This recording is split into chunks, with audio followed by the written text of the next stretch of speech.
Koya shokum yara dolorese surtout miada koisia sharaya gore. What the freak? What the hell did I do there? Wait.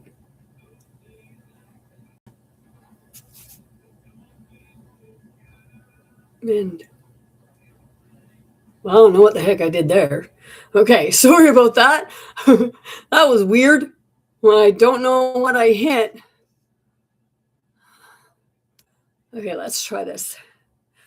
Gesetore nomusharatare kisara su komota shonko mi kokose susuko sukure era dain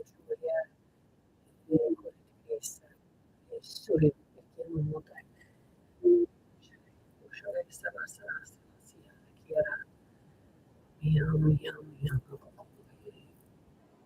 yes sara.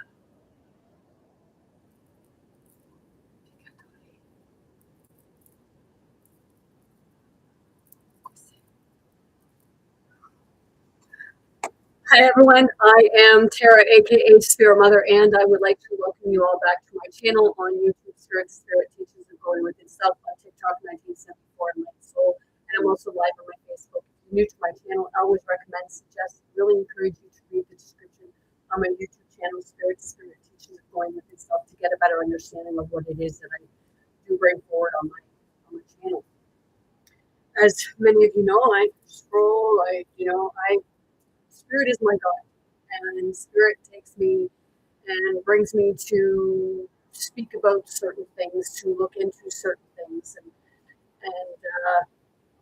what have you. You know, you'll like me, hate me, love me, loathe me. I'll make you laugh, I'll make you cry, I'll push you off. You want to punch me upside the head, hey, just keep your hands to yourself. And by all means, bring it energetically, because I do pick a lot of topics that really they butthurt people and they trigger people. Right? And there's a lot of talk with regards to about Europeans coming in and stealing land and British and what have you, and about the treaties. So Spirit took me down the treaties rabbit hole. Okay,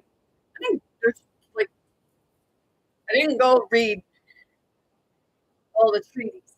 Okay, because there's a lot of stuff in there that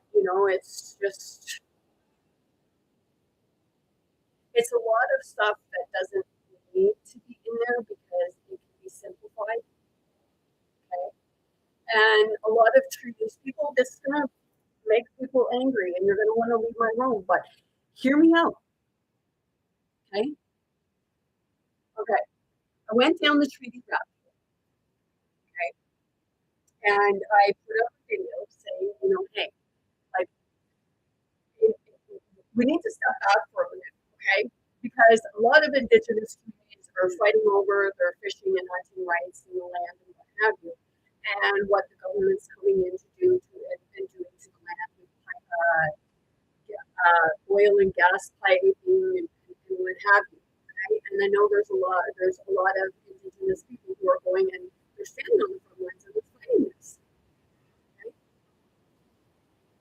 So I went down a rabbit hole and I started asking questions on Google. I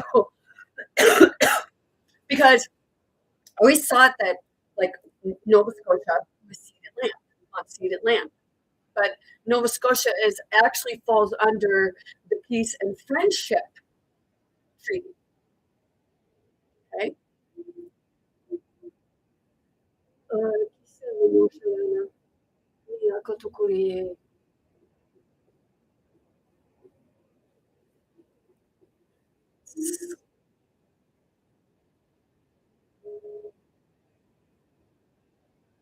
I figured out which questions I asked. Okay. Here.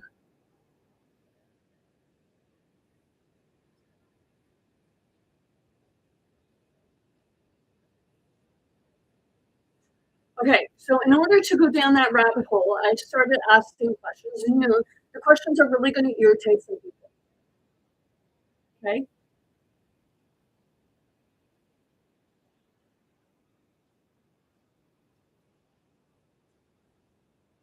I'm going back because there's quite a few.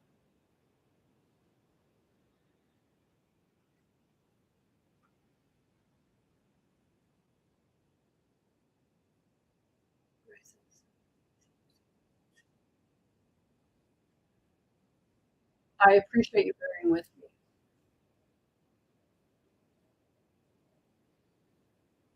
Okay, let's get out of there now. Okay, so excuse me. We have a. Oh shit.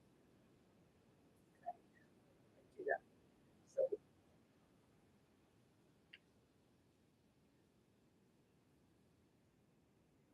okay, so in the yellow, it signifies ceded land. Okay, Nova Scotia is not in the yellow. It is part of the peace and freedom, or the peace and friendship. Okay, so these are the questions. Meaning of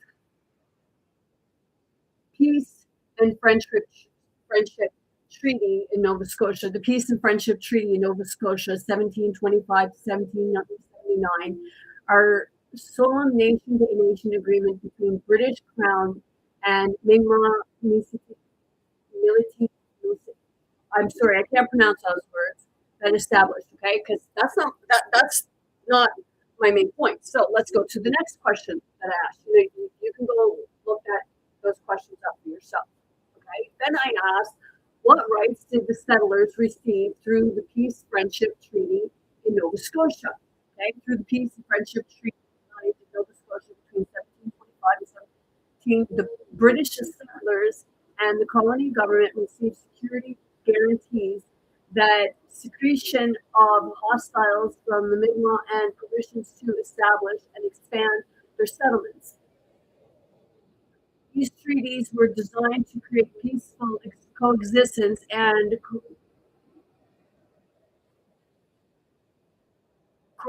I can't pronounce that word. Crucially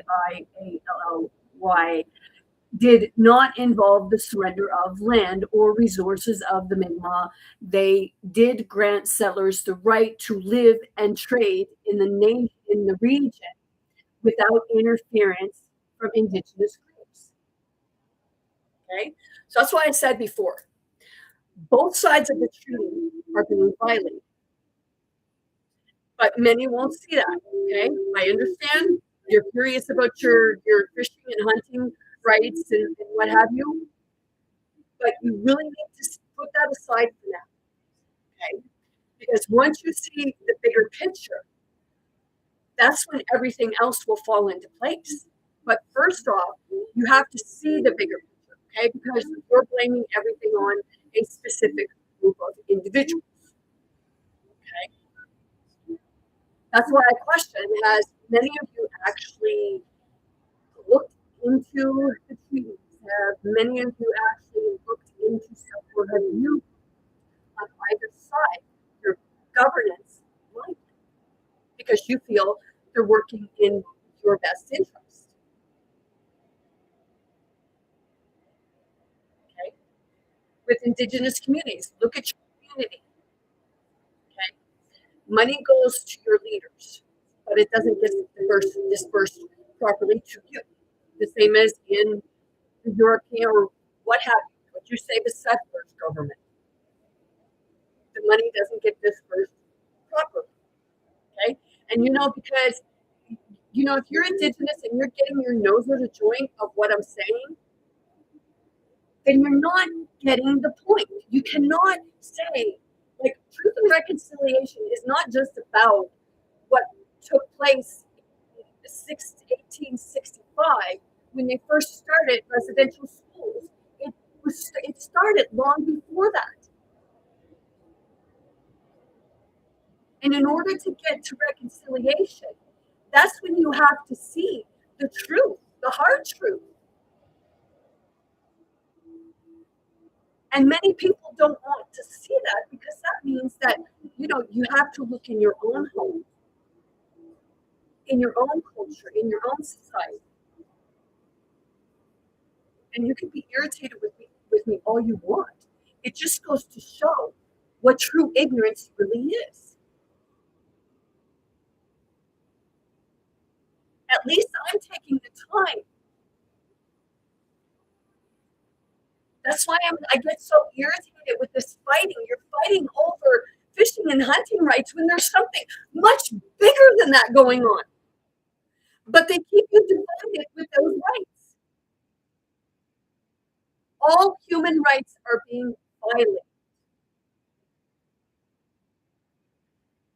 And it doesn't matter what side you're on. So if you're getting irritated, if you're indigenous or what have you, or whatever side you feel you're on, and you're getting irritated with me, then I guess you're not getting the point.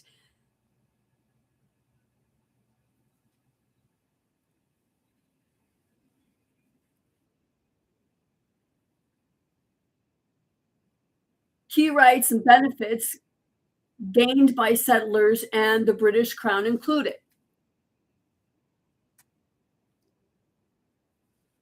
The Mi'kmaq agreed to cease hostilities against British settlers and to no longer act as allies of the French. Oh, God! I'm just reading this with you guys now. So that to me was a form of blackmail and extortion. So is that how, it wasn't the one that called on and the raid and had the indigenous community come in and scalp people?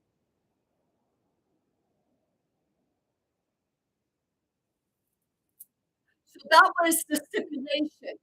You get what you wanted as long as you didn't be allies with the French. Is that why you're after the European settlers and you keep saying that everything is European settlers' fault? I'm questioning it because right there, that tells me that you accepted extortion and blackmail because some of those French were your family members. Non-molestation in settlement. The Mi'kmaq promised not to disrupt existing British settlements and to respect settlements hereafter to be made. So you made a deal with the devil.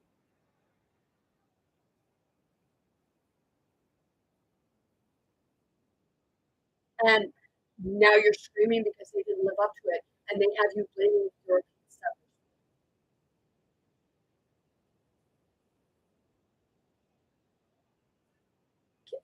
Keep with me, okay? Really, keep with me.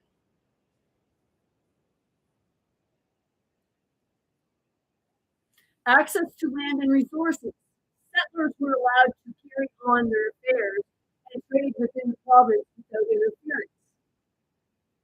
So was that the part of the slave trade, the sex trade, and all that?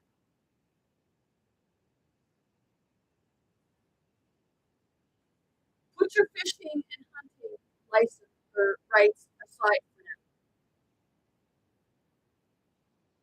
I understand you're upset with that, but there's bigger fish to fry. That's just a way to keep you distracted and going after European settlers when it was actually the British who did it. And they blackmailed your ancestors. That was a part of the treaty. Don't ally with the French. Is that what's happening right now? Is that why there's such controversy and shit going on? Like seriously, did you any of you actually take the time to look into this, or do you just continuously point fucking fingers at people, going blindly into your own goddamn fucking ignorance? Am I hurting? Am I hurting your feelings?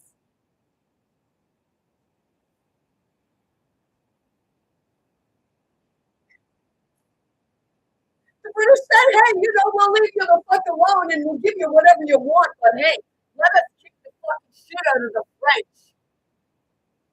And then, hey, go scalp them for us. No offense, but you say you're not savages, but you did dirty for the British. So, in retrospect, your money and land was more important than human life.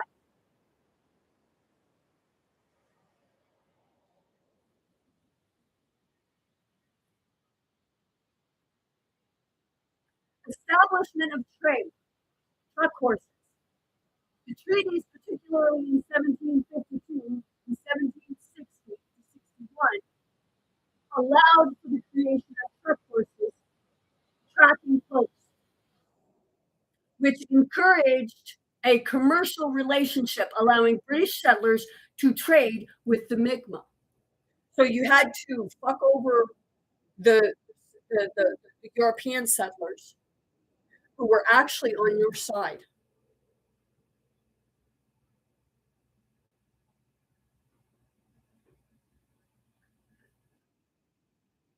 But this, fishing and hunting, land was more important than life and family. That's pretty fucking sad if you.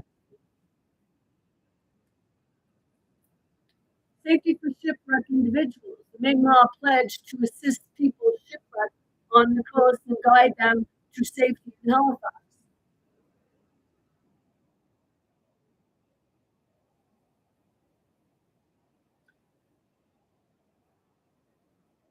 No wonder many people have a beef with the indigenous communities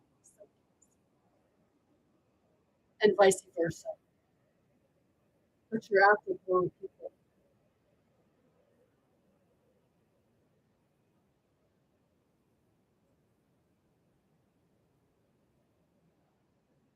Recognition of British law.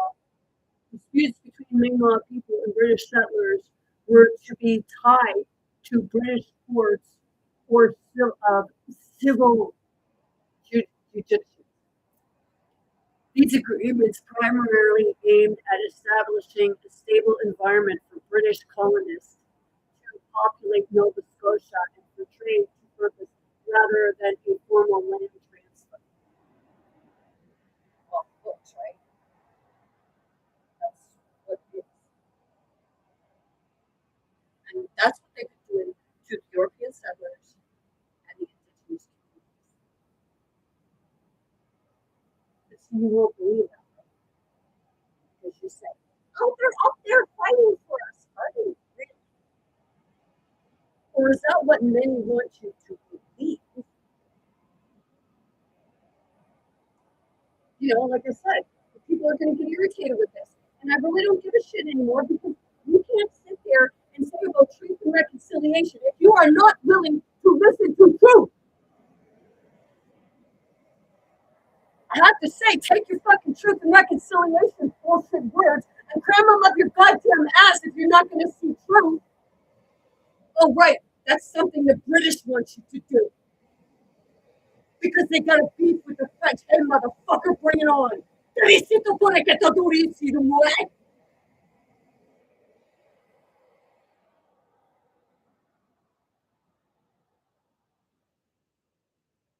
British divide and conquer, right? The French knows family. The French choose, the European settlers choose family, but the British perceive themselves to be the European settlers.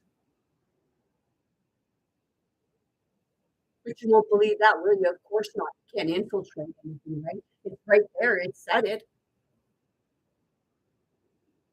That the only way the British was going to give you what you fucking wanted was if you didn't ally with the French. I must say, where's your fucking integrity? They just said, I guess you got none, right?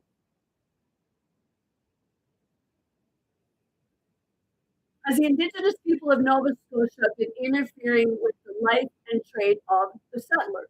Historically, the relationship between the indigenous Mi'kmaq people and the settlers in Nova Scotia was complex, characterized by both cooperation and intense conflict, often driven by the competition for land and resources. While early relations with French settlers were primarily based on trade and mutual support, interaction with British settlers were often marked by conflict as British agriculture expansion disputed traditional Mi'kmaq hunting and fishing. There you fucking go! Right on! You know, if you watch the video that I put up prior to coming in here, I said it's fucking hungry. And there's going to be a lot of screaming.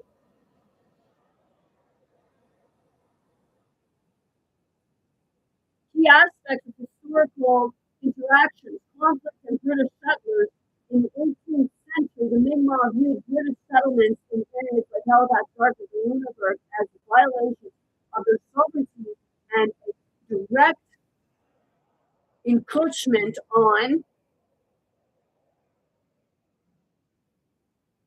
their land, leading to significant battles and resistance. The Mi'kmaq often acted to protect their land and resources.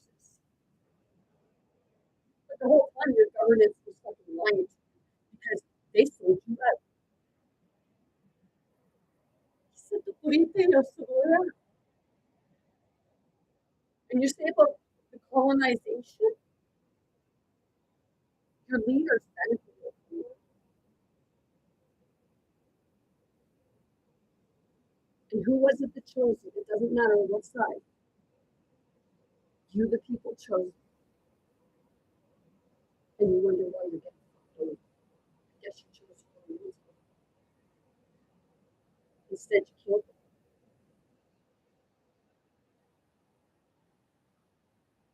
Alliances and disputes. The Mi'kmaq were all allied with the French against the British in the region, providing military support and engaging in raids against British ships and settlements during various wars such as the 1722 to 1725 conflict.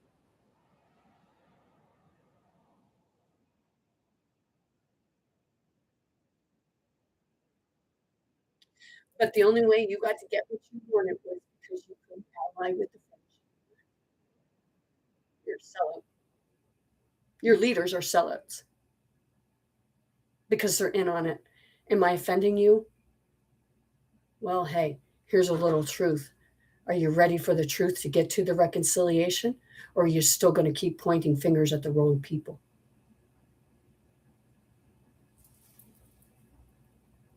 Trade relations.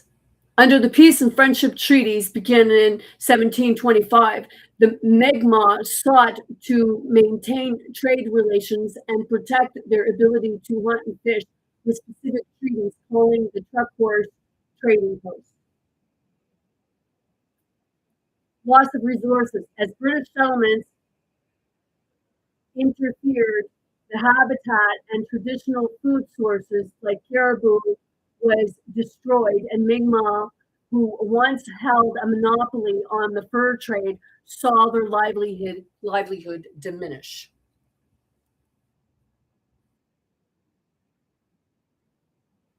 But you'll keep blaming it on, the European settlers, right?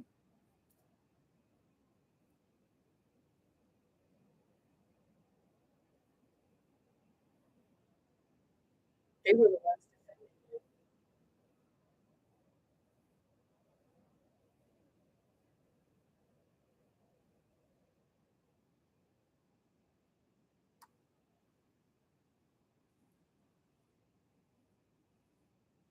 Modern context.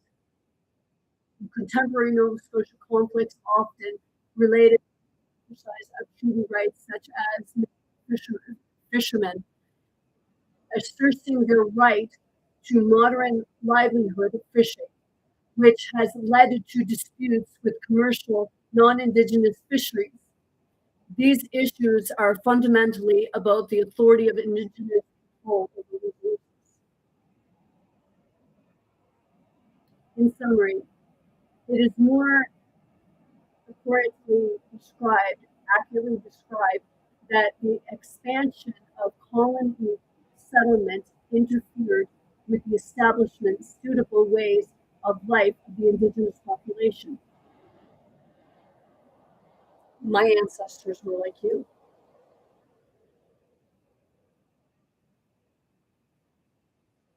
They were conquered in France. Their land was stolen and they were brought because they wanted you to finish them off.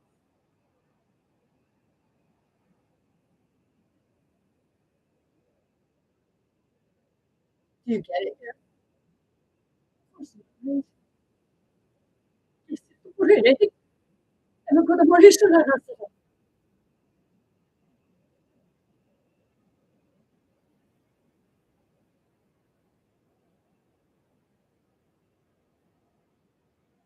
Well, the Mi'kmaq fought to protect their land.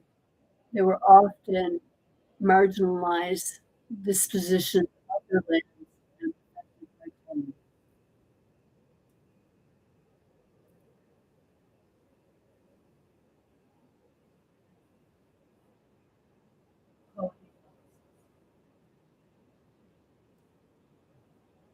The next question was, has the settlers' trade been affected by Indigenous treaties?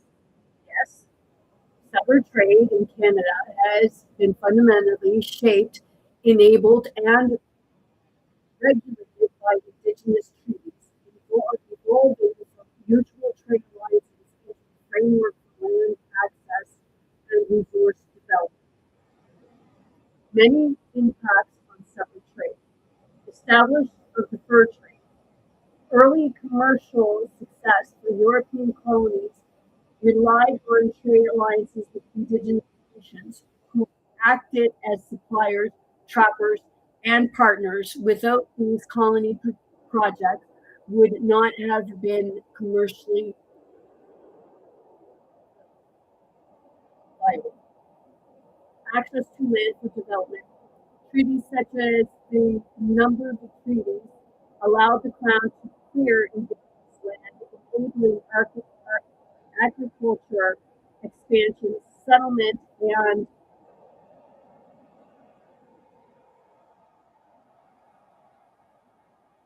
the construction of railways in the Canadian Western Ontario. Creation of commercial certainty.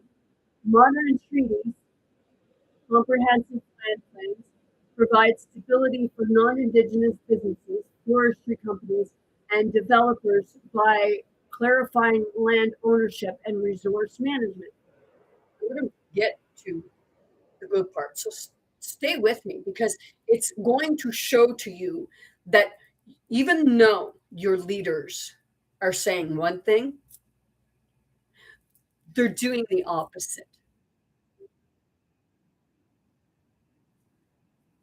Have you taken the time to actually look?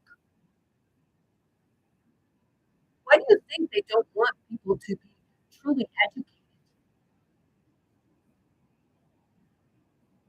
Because if you're truly educated, you would look into these things.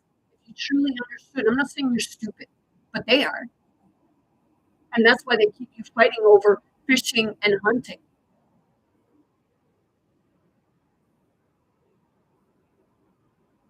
Yes, and land. But your leaders are at the head of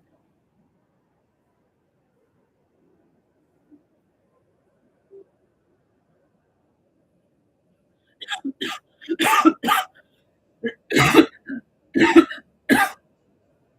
Resource trade access. Treaties often maintained indigenous rights to fish, hunt, and trap, which sometimes limited or forced negotiations with settler commercial fishing and lodging industries.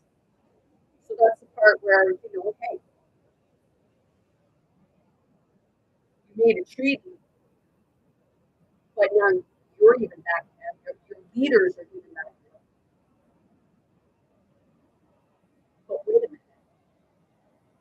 had it all planned out from the beginning.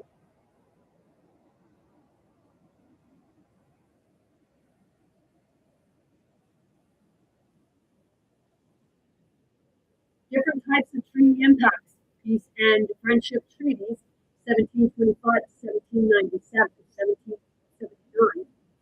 These focused on trade relationships, granting indigenous participation in the market while allowing British trade.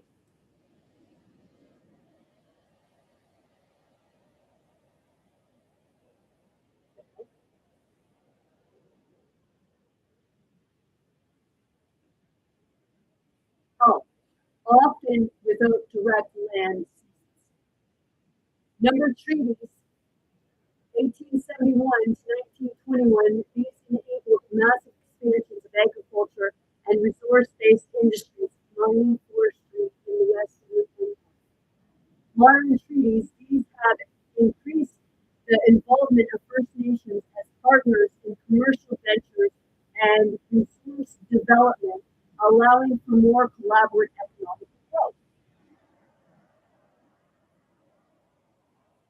While early treaties supported mutual trade, many later treaties resulted in the disposition of indigenous people while enabling immense wealth generating for settlers. That's today, treaties continue to shape commerce by providing a legal framework for shared land usage. Now, you say the commercial, because what we're going to do is we're going to end up going to the oil and gas industry. Because, like I said, are you not trying to protect your land from pipelines? And your spokesperson would get up there and say, "Oh, you know, this is what you're doing." How do you like the lip service?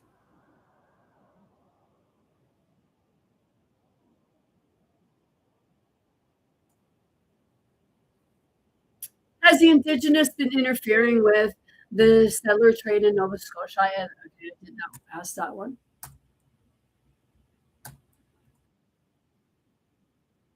What parts of Canada has the government trying to interfere with indigenous land? The Canadian government at both federal and provincial levels has faced criticism and legal challenges regarding interference with Indigenous land rights access several provinces across several provinces, often linked to resource development, infrastructure projects, and the enforcement of court injunctions. Key areas of conflict and interference include British Columbia unceded territories, the Wet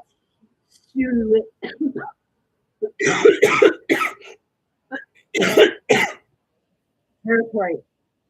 The most prominent dispute involves, can't pronounce the nation, in northwestern BC, where hereditary chiefs oppose the Coastal GasLink pipeline traveling their traditional unceded land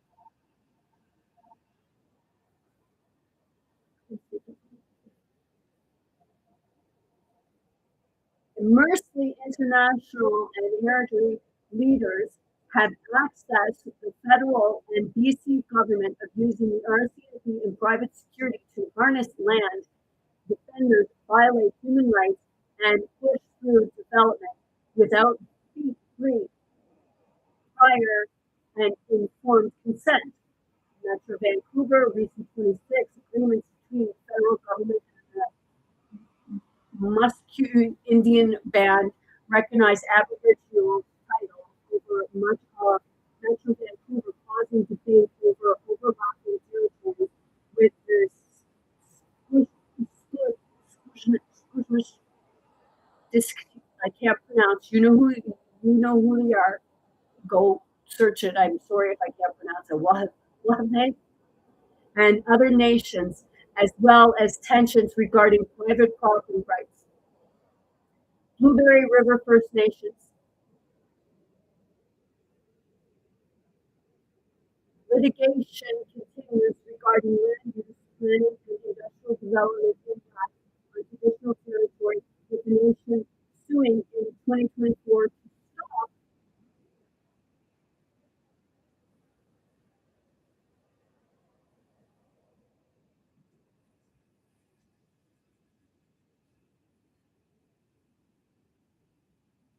a land use plan that would govern 53,000 hectares, urging it fails to uphold treaty rights.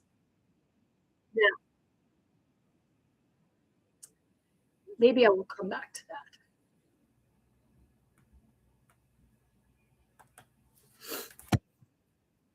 Fighting over safety.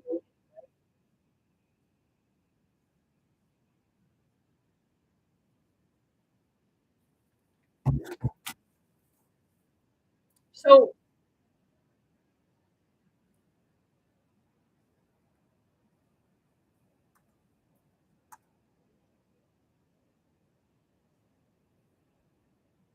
so it says that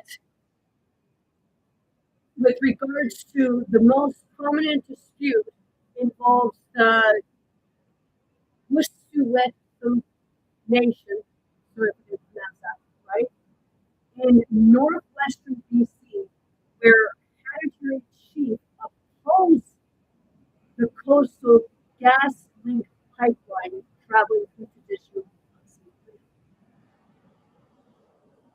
But yet, let's see, indigenous energy gas production, building a future with strong ownership.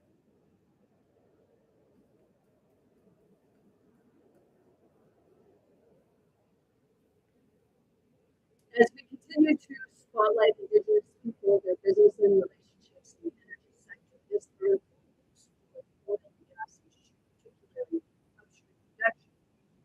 Canada's upstream oil and natural gas industry has a long history of interaction with Indigenous peoples, and the industry has made great strides toward learning, developing relationships, and sharing benefits from resource development. Over this time, there has been a greater emphasis on helping to address needs identified by Indigenous communities. In opposition, the idea that Indigenous people in Canada all oppose oil and gas projects is very far from reality. Many First Nation communities are not only benefiting from working in the industry, but are actually starting to stake their own claims on energy launch projects. So some will say, what are they? But how many people understand and have ever lived near a windmill? It sends off a really high frequency sound, enough to drive someone insane.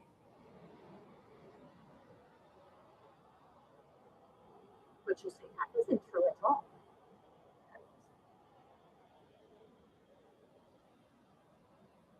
It's been a persistent narrative that opposition of Canada's opponents of Canada's oil and gas industry eagerly wield even as a growing number of First Nations turn to energy projects to curb out brighter futures for their communities.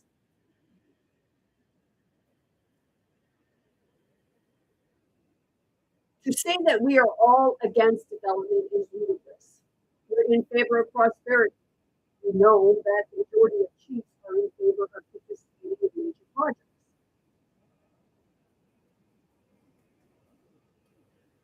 The oil sands. First Nations involved in Canada's oil sand industry, as we saw in the previous article, I don't know where that is, there has been a positive and pronounced economic benefit on their employment and unemployment rates, employment income, and on their reliance of government transfers. While increased partnership provides obvious mutual benefits, some First Nation leaders are leading the charge to control their own destiny through ownership of major energy projects. Okay, because one of my questions is at the end.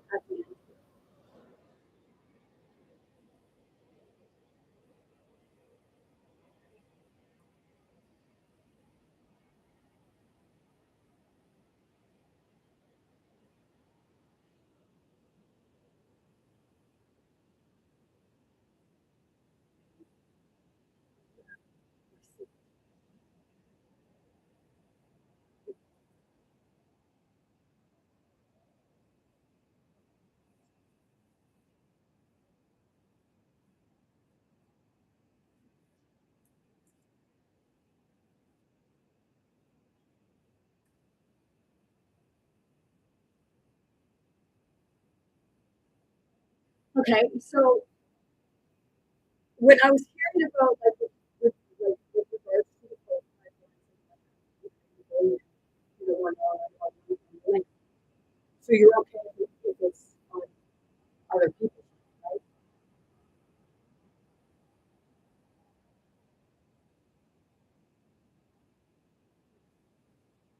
So as are the indigenous communities working on an alternative energy source?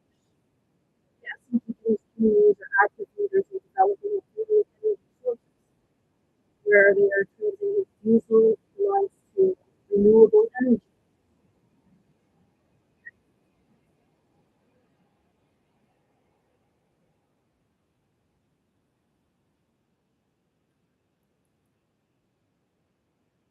Though the establishment of new and strengthening existing relationships, the oil sand industry, business community, businesses continue to see shared value of oil sands development.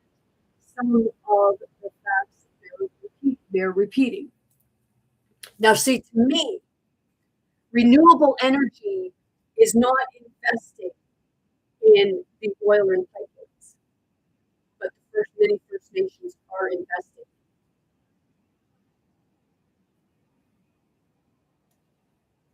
In 2019, the oil sands industry spent about 2.4 billion on procurement from indigenous businesses, which is 53% higher than in 2017, about 1.5 billion. So your indigenous leaders, your First Nations, they are getting money share.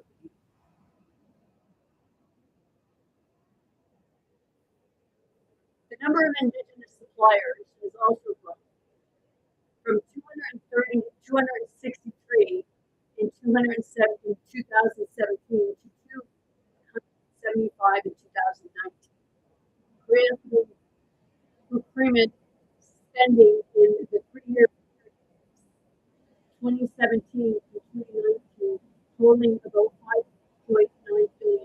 Indigenous people are a growing portion of the oil and natural gas workforce, making up 7.4% of 2019, up from 4.8 in 2018. For compensation, Indigenous people make up 3.3 of overall employment in Canada. In a world with a growing need for responsibility development of natural gas, which you need to get out of oil and gas, whether it be natural or not, because you're going in and you're fracking, you're still doing the same fucking thing.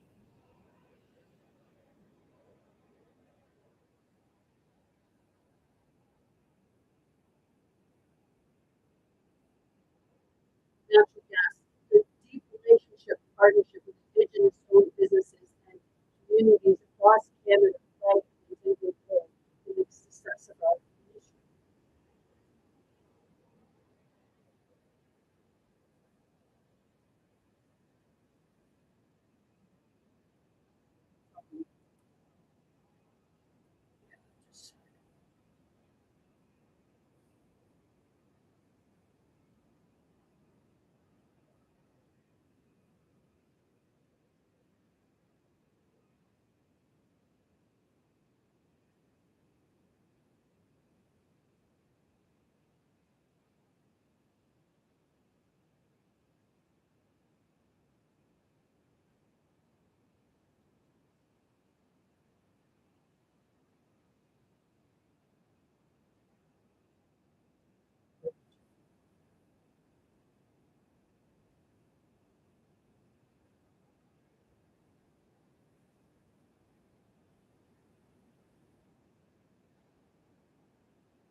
You could irritate it with me.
Well, ain't that something?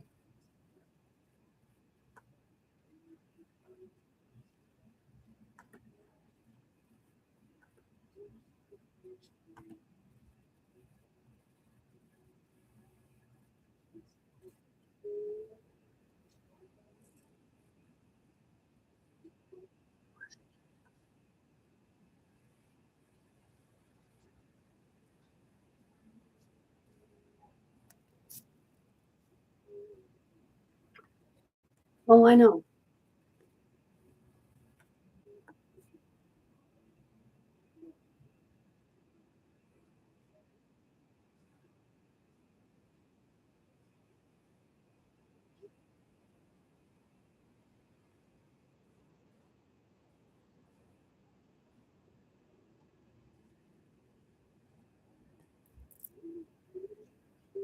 Taking ownership. Here are a few examples of First Nation communities getting involved in taking ownership of some of major projects in the oil sand region. September 21st, Suncor Energy announced a partnership with Indigenous groups, First Nations, in the oil sands area. So these groups can purchase part of our existing North Korea, Northern Courier pipeline from TC Energy.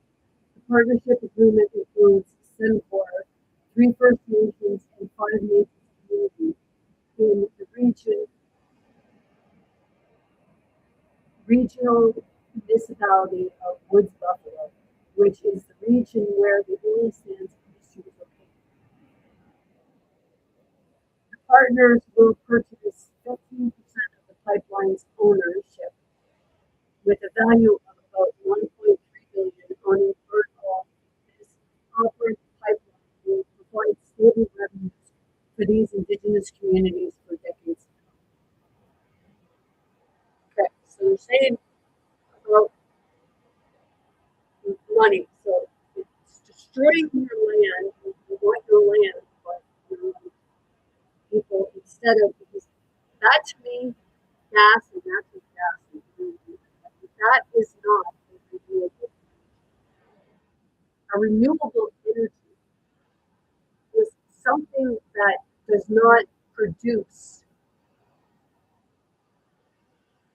any harmful products or chemicals into the environment. Right? Doesn't affect. My question here is why are homes not self sustaining, self sustaining, because you're back here and you're fighting about how they're destroying your land, how they're destroying the land, period, with pipelines and gas and all and fracking and anything like that.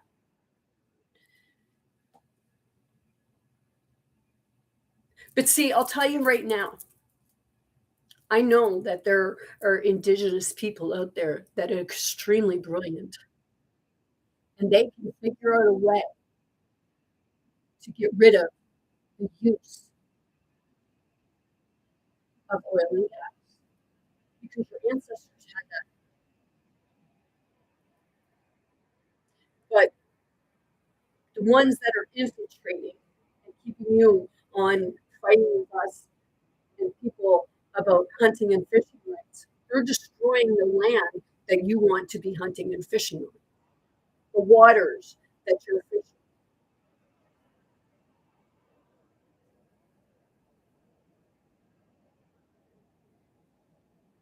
But you, certain ones will see it, but it's not part of your governance. They're saying money, money, money, but you are not seeing any of it.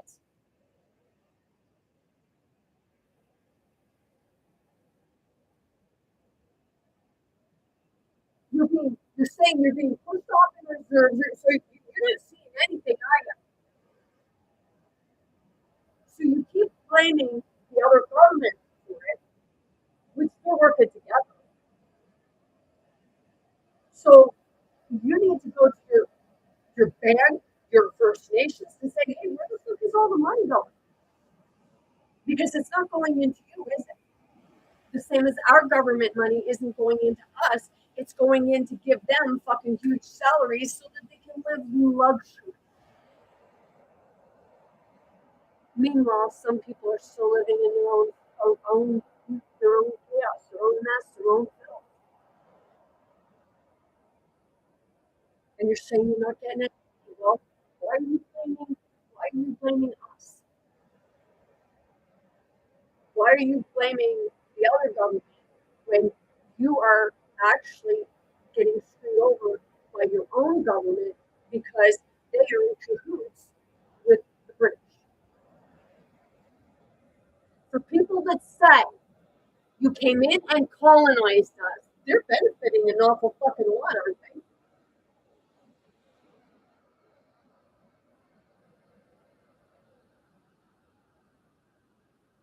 So it's not just the treaties that are being violated, it's human rights. Like I said here, one day, on one of my lines, there's one indigenous, like within a half hour radius, there's one indigenous community where they're thriving, they're benefiting of wall, they even have a casino, which what is a big part of indigenous people's life?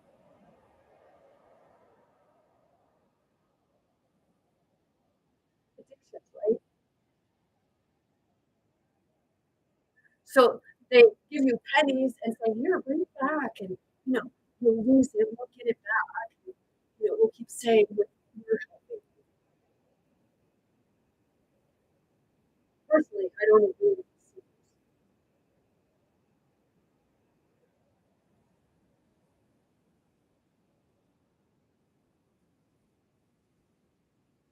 They pull you into it. Like that one there is serving your right. That's serving you. And then a half hour later, there's an indigenous community where there is high statistics of those people having severe addictions and suicide rates. And they're the ones that lived right around where the Nova Scotia uh, residential school was.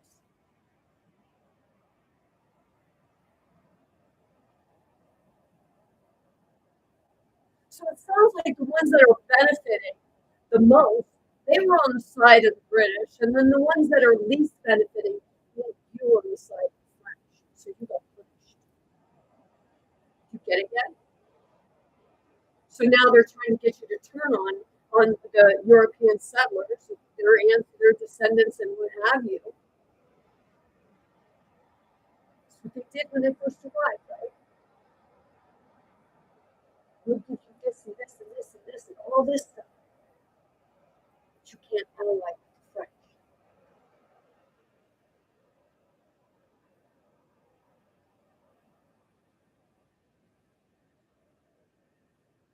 You're one of those people I want to live with because you are selfish.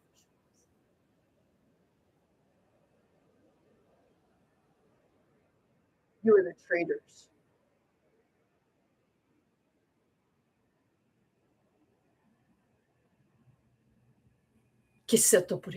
And did you know about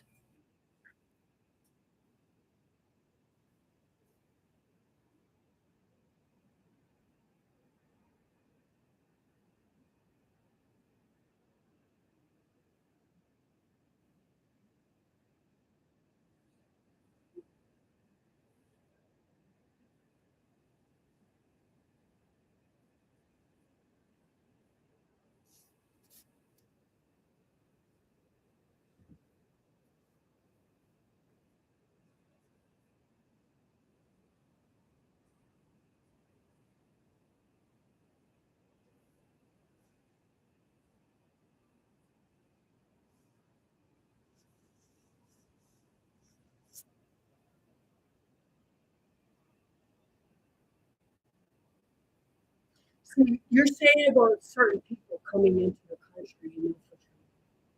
Okay? Do you realize that what you're seeing in Britain with regards to certain things taking place?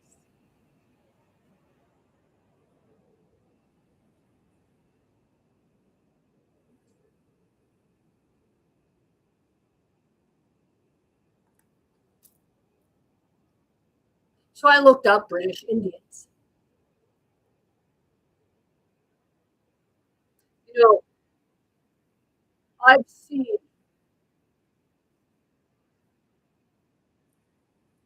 no offense if you're not like, like I've seen more British people, British descendants think that their shit don't stink. Better get out your teeth, right?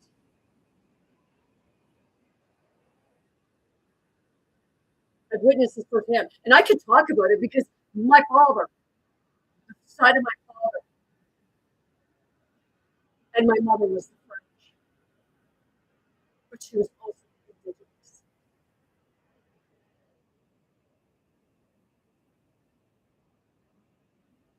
and I believe that my dad is indigenous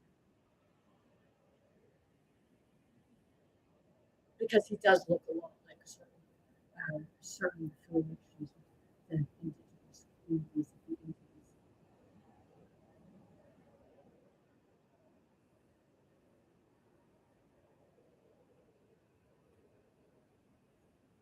That's what it's been about. Two different tribes. And the British figured they'd bring, the European settlers here because, let's pay the indigenous community and turn them against certain indigenous, and then we'll do the rest of the job for us. Did you realize you're doing it to, and if you're okay with that,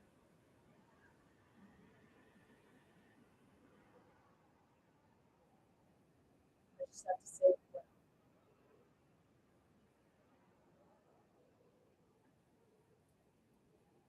British Indians are criticized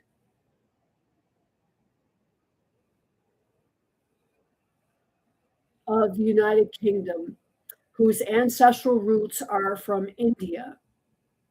Currently, the British Indian population exceeds 2 million people in the UK, making them the single largest visible ethnic minority population in the country.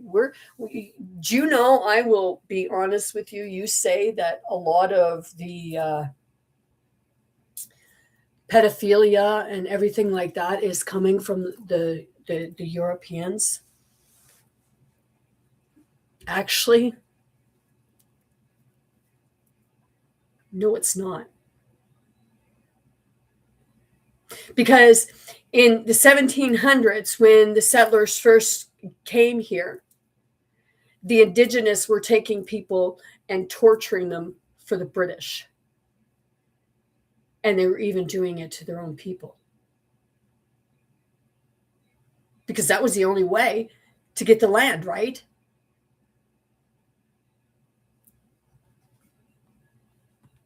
You had to infiltrate, you had to manipulate your own people to go along with it, right? Why do people think they didn't want you really learning to read and write? But then you say they put you in residential schools, which they put my ancestors in residential schools too. What? Because I'm white with blonde hair and blue eyes, or sometimes green eyes, depending on the mood I'm in.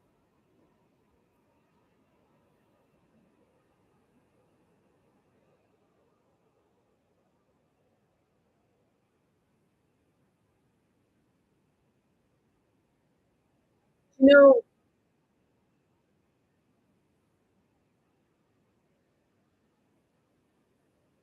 now I know when I was at the genealogy place in Union, when the man said about, well, there was a write up about the conceited ones, and then he was talking about the conceited ones.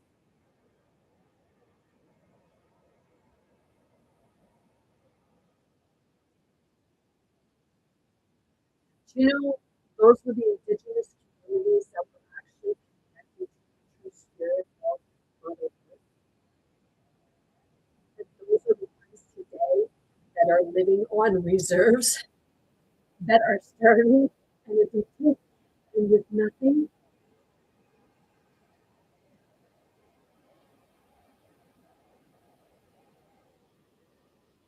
You know what it is? They were the ones that truly cared about the earth and all of its inhabitants.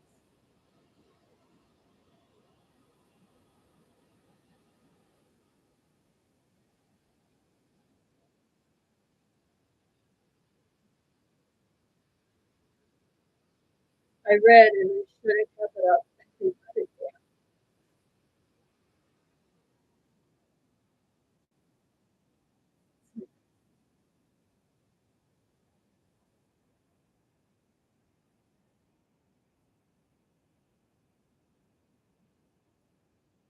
you know, by seeing that the British, the only way that, you know, as an indigenous community, that you weren't going to get any rights at all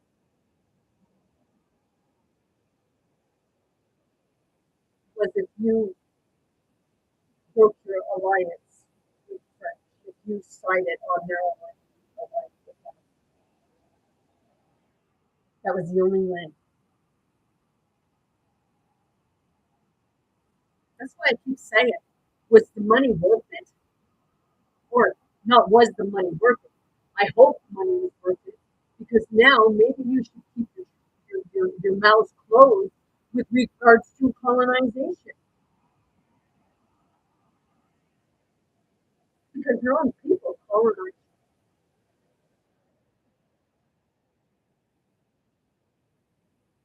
because they sold you in, but you keep blaming European settlers when I just brought forward to you that it wasn't everywhere.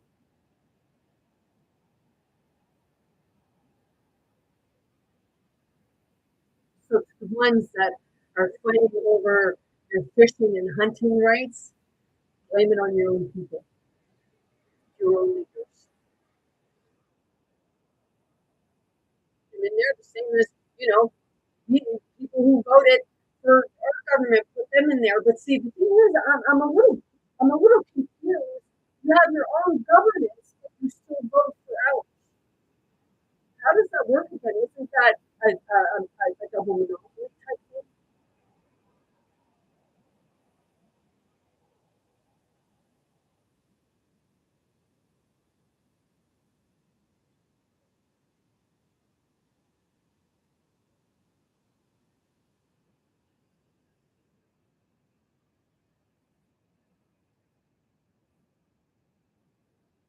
So no, I will not celebrate truth and reconciliation until that's done.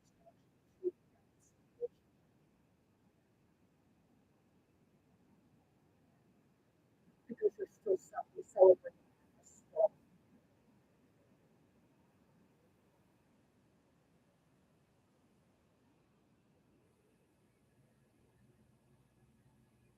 Because true truth and reconciliation doesn't just come from the residential schools.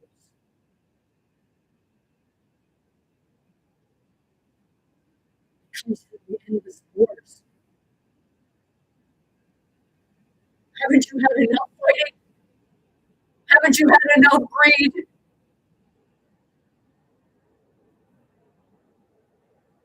Killing, bloodshed? Of course not, because you're still going to continue to do it, to hide the lies and scream about truth and reconciliation. Meanwhile, they're still profiting off of that and money laundering it.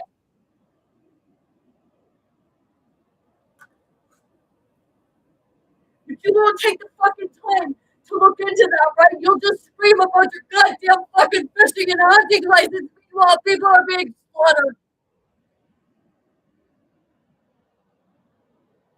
You're a bunch of fucking hypocrites. Because if you really did care, shit, eso no te hay. De tu curiosidad, just authority. Now I know why the two, the two reserves fucking hate each other.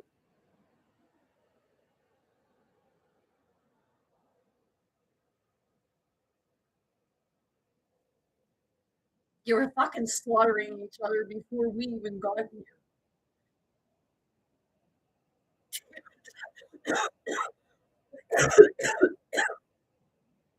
Because you were fighting over land then with each other. So how in the fuck is it any goddamn different now? Oh, is it too much for you? Don't give me that fucking truth and reconciliation if you're not ready to face truth. Demonic? No. Just really fucking irritated and pissed off.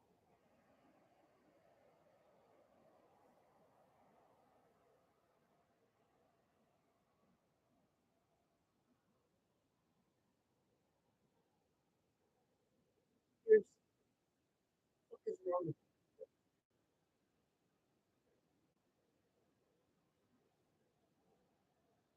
the true indigenous are the ones that's living fucking poor and hand them out. They were the ones that were connected to the men. The other ones, you might have been indigenous, but you were fucking traitors.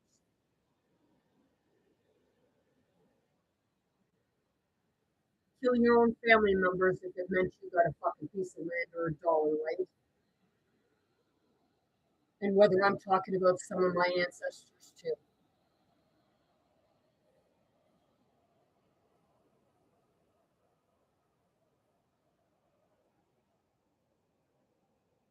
Sooner to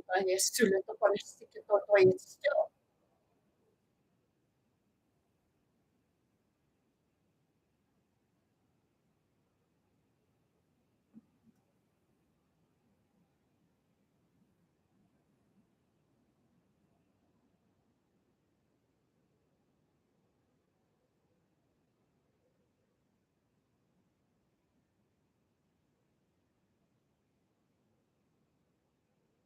You're not going to say it, okay? Because a lot of people believe that Jesus was a RH negative blood.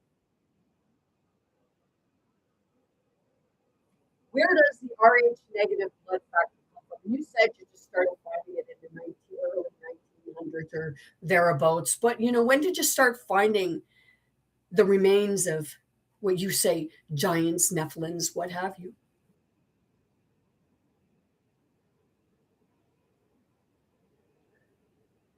So you say Jesus was the RH negative. But where did the RH negative blood factor, really, they say originated from? Europe and Africa, right? So 15% of the population, And is it a coincidence that 15% of the population are white?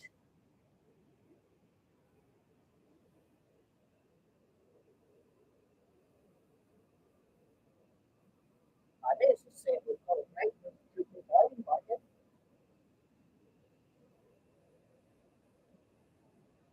But the point is, where it came from, where it originated. So you say Africa was a brown culture, and Europe was the white people.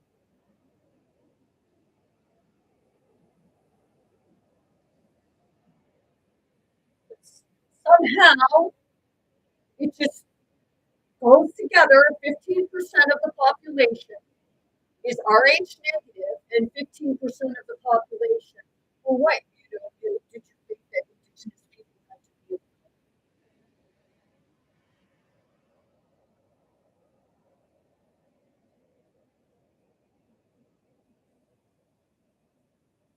Because I see people that you identify as being indigenous, but you're just as white as me.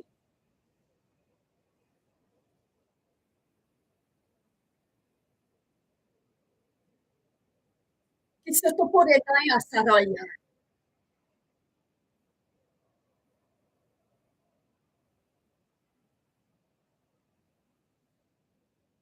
Do you know the reason why my seventh great granddaddy got scalped was because he was standing up for me?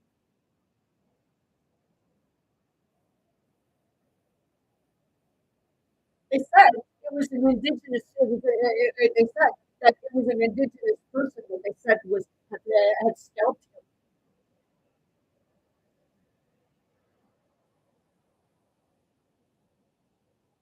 And my seventh great granddaddy came from France. He was the one that petitioned to get everybody off of Georgia and the first to get a piece of property that we need to pick up and try to roll satellite right because our family know that we would be twice. So if you are a descendant of him,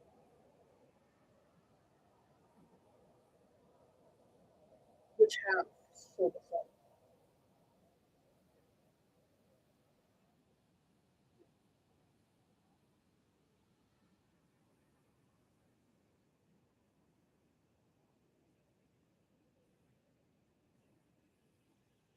I was looking and I thought it was Edward Cornwallis, but it wasn't Edward Cornwallis who ordered the raids.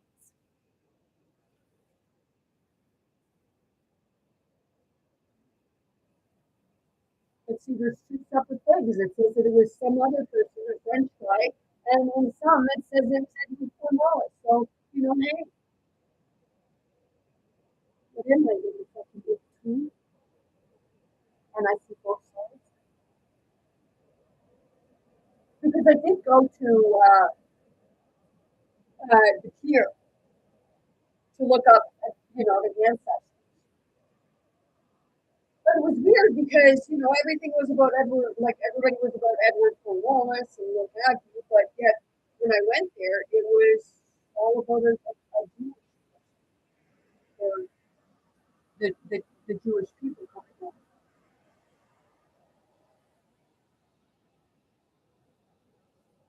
Isso não dá sileca para ela, né?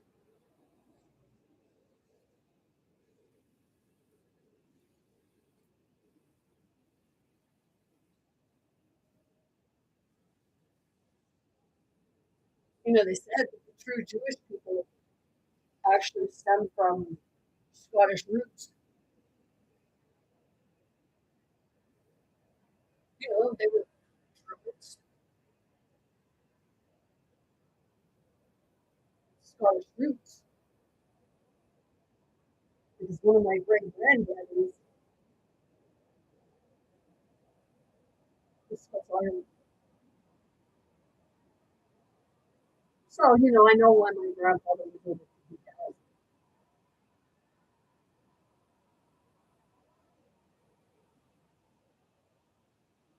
Because it's indigenous on both sides of my family, so you're fucking fighting with one another.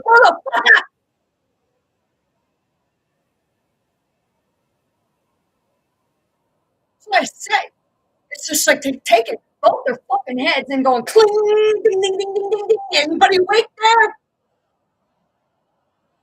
Oh, you holler too much. You got bad energy. No, I just have energy you can't fucking handle because no one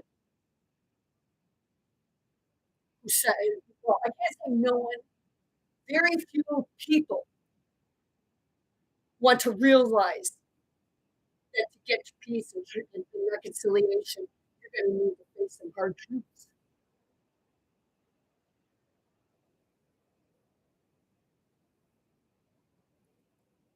You know, my seventh grade granddaddy, he had two families, which, you know, it was it was just before or just after the scalping of my seventh grade granddaddy that two of his children died the same day.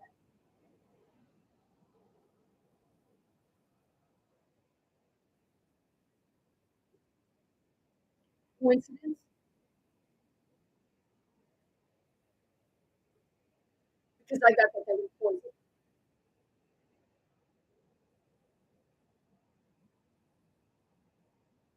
But they died. Couldn't have been uh, my grandfather, my sixth grade granddad's children. But it wasn't them because they were only he was only when my seventh grade granddaddy died, my sixth grade granddaddy was only 1.5. So I'm sure the fuck he didn't poison. And then, you know, his little sister was still in the fucking womb.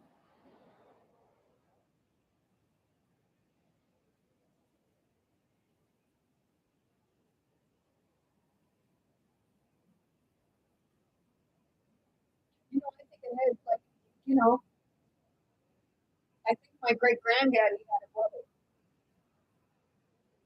an illegitimate one.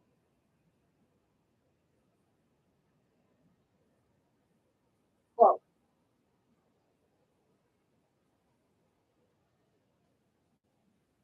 and I believe that, you know, the illegitimate brother was, you know, if you look at the Bluebeard brothers trial,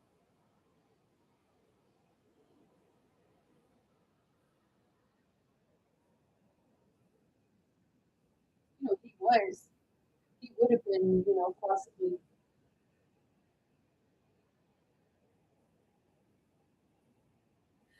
one who scalped him.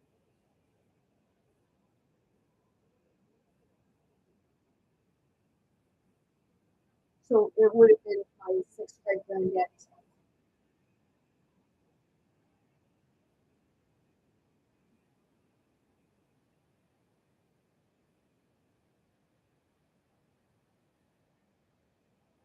And that's why they say it was an Indian. And that's what that was the portion. So was it still preaching there?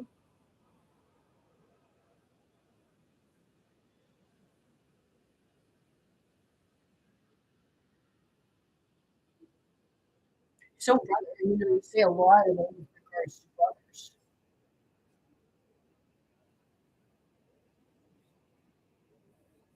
Because one joined, well, because he joined the NDP control.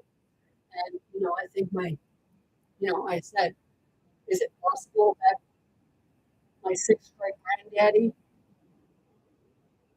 killed himself? Because he found his illegitimate daughter being raped by him. Is that possible?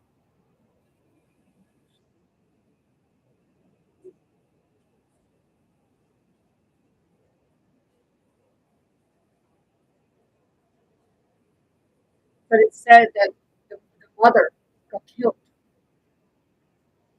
But see, the thing is, did the mother come home and find him doing that to her daughter, to her granddaughter, sorry,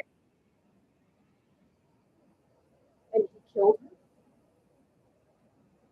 because of what she saw?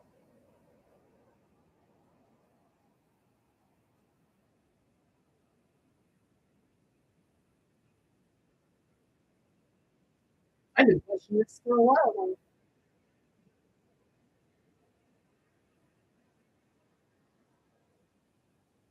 que se mudou para aí, porque sai do mundo. And that's where now they're wealthy because, he fucking, you know, he had, in order to be accepted and be the right hand, he had to be the one to kill the one that they put in charge. But that's what the history is.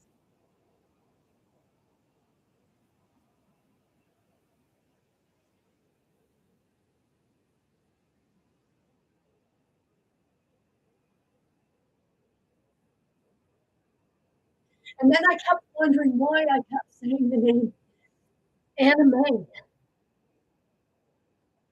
I kept hearing anime, and then I met a guy who his mother or grandmother's name in anime or something like that.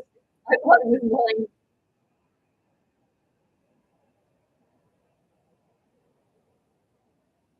I was getting my grandmother's, my great grandmother's name mixed up with anime.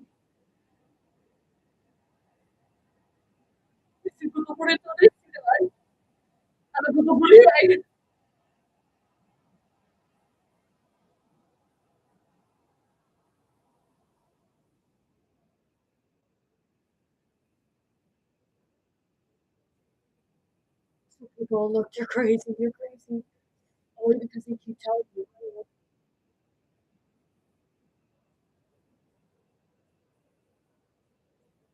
But I'm not crazy. And I know I'm not the only one that sees this. It's just who's to bring it forward. This is this is this is the truth to get to the reconciliation.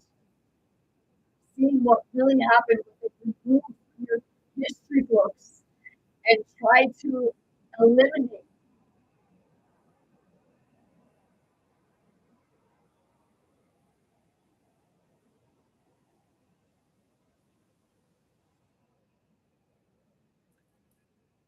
Is it possible? Like people talk about a certain thing that you say about it switched timelines or what have you. Is it possible that it just switched back to the truth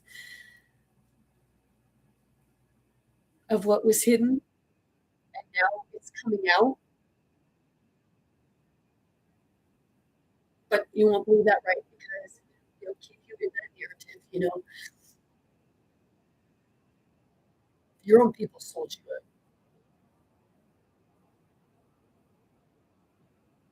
because they sided with the wrong side. They sided with the side that was really hurting you, that were the colonizers, European settlers that just enslaved. And that's the indigenous, that's the black culture, that's the white people, that's us all. Because Europe and Africa was where the RH negative would have people. The European and the African settlements were found. Why do you think the RH negative is so common? Do you realize how hard it is for an RH negative person to procreate with somebody other than an RH negative person? They run the risk of miscarriage or they run the risk of their own life.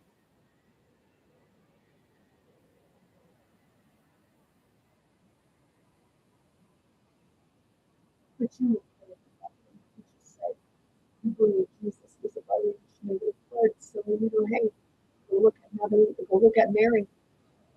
So they fled from France, fled to France or something like that. You see that, you know,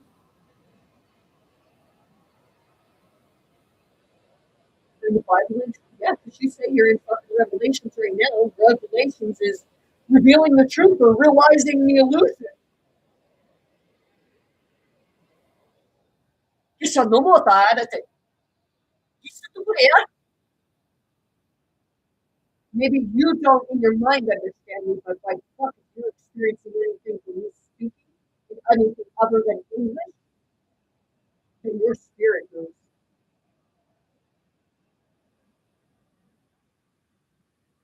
"Y siento por el mundo essere online."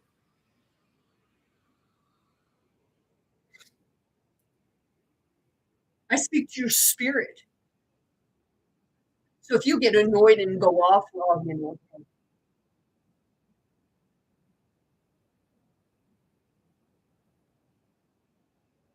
but you're going to find out that was put into the Truth and Reconciliation campaign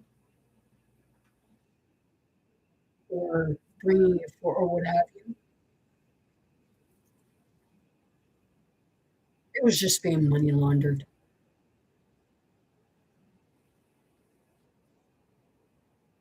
Do you know, when I went to the last Truth and Reconciliation last year, many people gave me dirty looks. Didn't really talk to me. I they were giving away free stuff, which, that was cool because, like you're saying, they went from the Truth and Reconciliation and went into that. Well, I'm going to question that because the Truth and Reconciliation is not there to supposed to go towards doing T-shirts and things like that. It was supposed to be going into finding the remains of their ancestors, family members.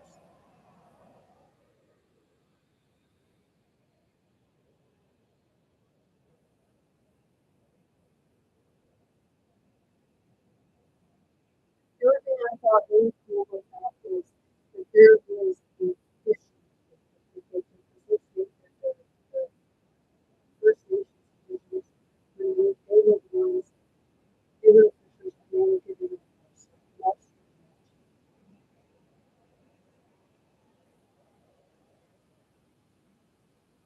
That was kindness. And I hope that it was a true act of kindness and not that you were paying for them and pretending that you were giving them away.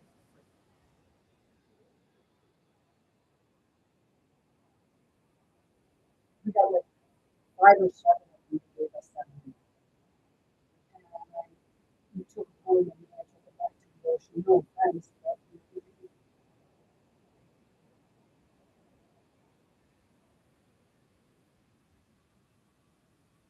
wasn't because I was throwing away food.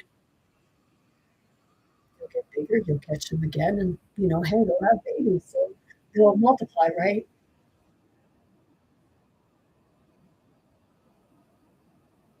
I didn't. I was going to eat them, and then we started putting them in the pot, and it was like I just really.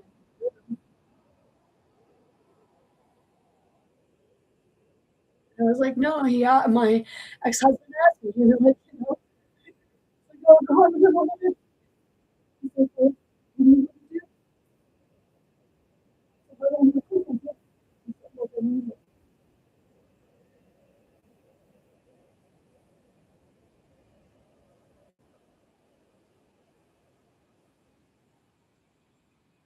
dimos a era cultura, I went fishing one time, and it was putting a worm on a hook. I could feel its bait. It's like, oh, get the so I couldn't do it again.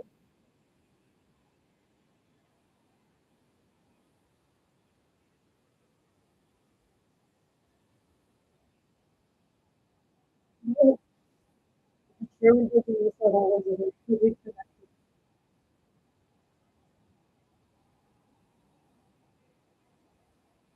they are the ones that need to start speaking for the people are the teachers.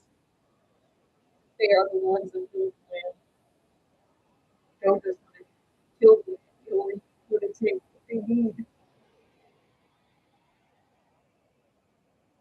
But those are the ones that are the price that they get.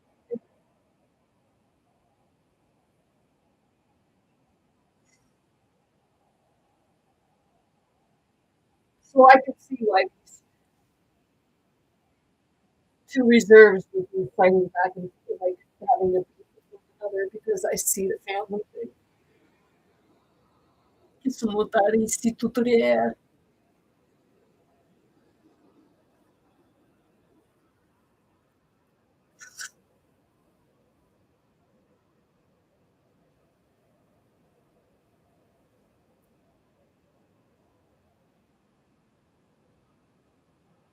So yes, there was a form of indigenous Indian community that were actually scalping, raping, and killing women and children. They were scalping the men and then, having their death saw, sticking the scalps on their poles, and those were the ones that were working with the British.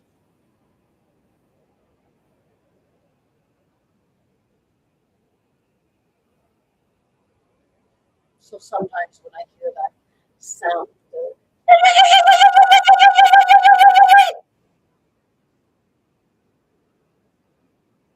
it doesn't sound nice to me because there was a sound of going in for their right. And that was a sound that everyone heard that night when it was ordered for the scalpings in 1756.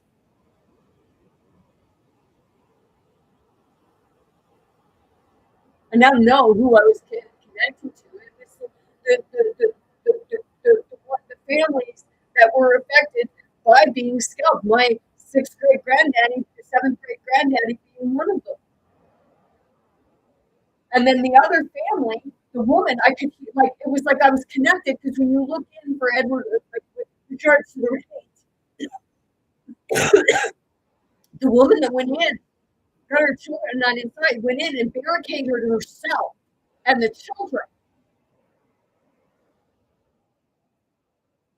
In 2021, I was downstairs here, and that was the first time that I really started just speaking in language. And it was a woman crying out for help, saying, "Help us! They're coming for us! They're coming for us!"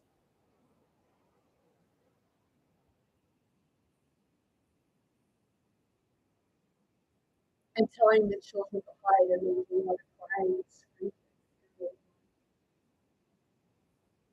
But that's the only saying they would do.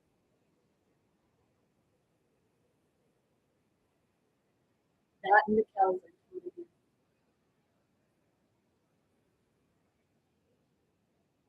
had to kill the leader.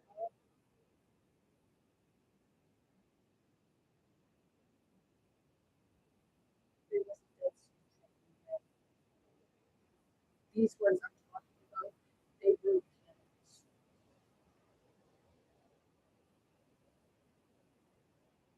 Do you know by eating something's brain, it doesn't give you like it doesn't give you anything, although you may think it because it drives you insane.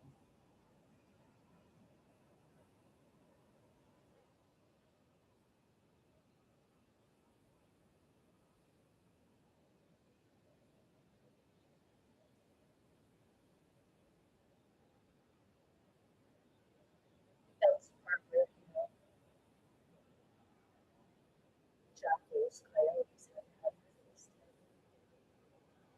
That's why I was feeling like something was burning my body parts.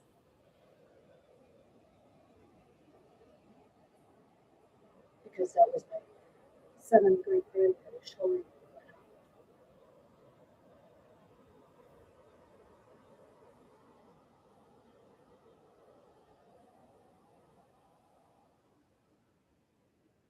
what the evidence, right?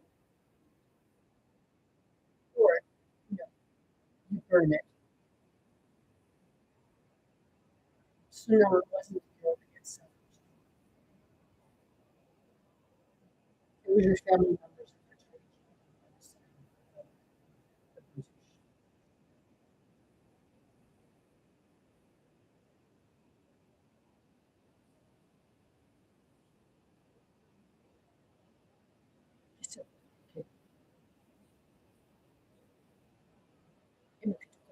myself.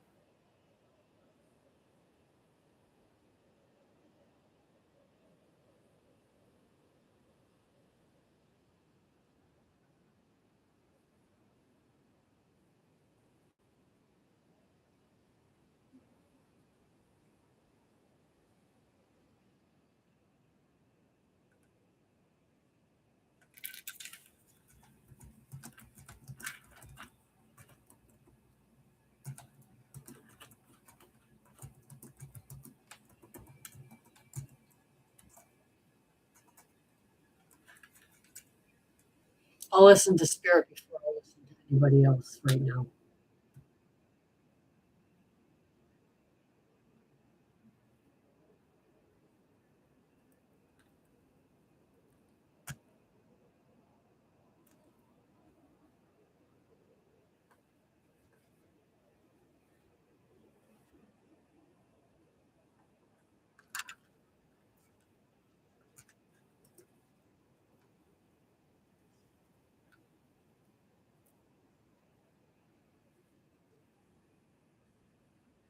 The Truth and Reconciliation Commission of Canada was established in 2008 as part of an Indian residential school settlement agreement, marking the formal start of the process of terminology in Canada. The commission ran from 2008 to 2015 to document the history and lasting impacts of residential schools.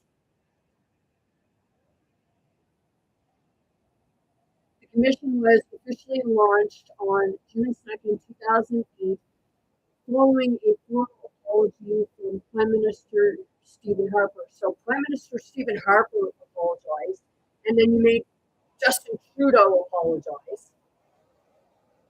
That's a little bit of having people grovel, isn't it? It sounds much like a church affiliation to me.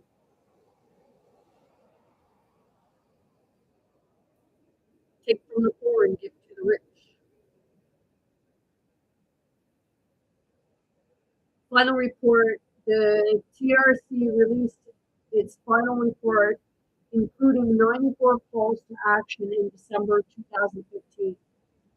National Day 2021, the National Day of Truth and Reconciliation, September 30th, was established by the federal government in 2021, directly responding to call to action. So 2021, that was what, a year after COVID? So what did they do when they put everybody on leave, right? Nobody could work, so they were giving what, that $2,000 a month, or years from $500 to $2,000 a month, which had to pay it back, right? Even, even though you didn't work. Just one second. Yeah. So in 2021, wasn't that right around the time that, and you're like, how do I put this?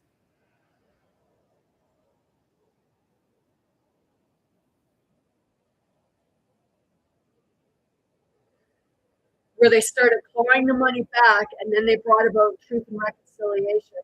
How much funding went towards truth and reconciliation?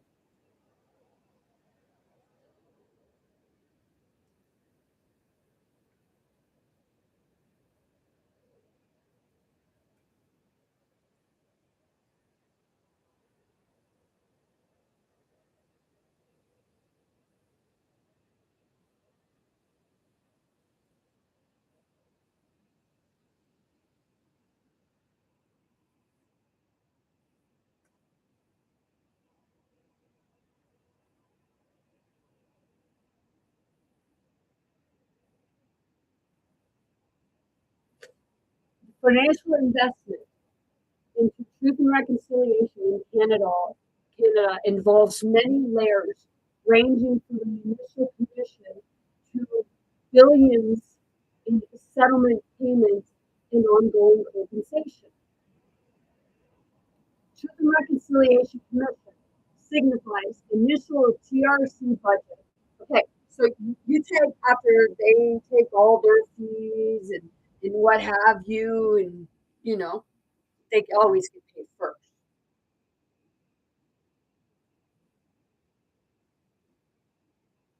For the 5-year mandate of the truth. Oh, initial TRC budget, the government of Canada provided 72 million for the 5-year mandate of the Truth and Reconciliation Commission, which was established in 2008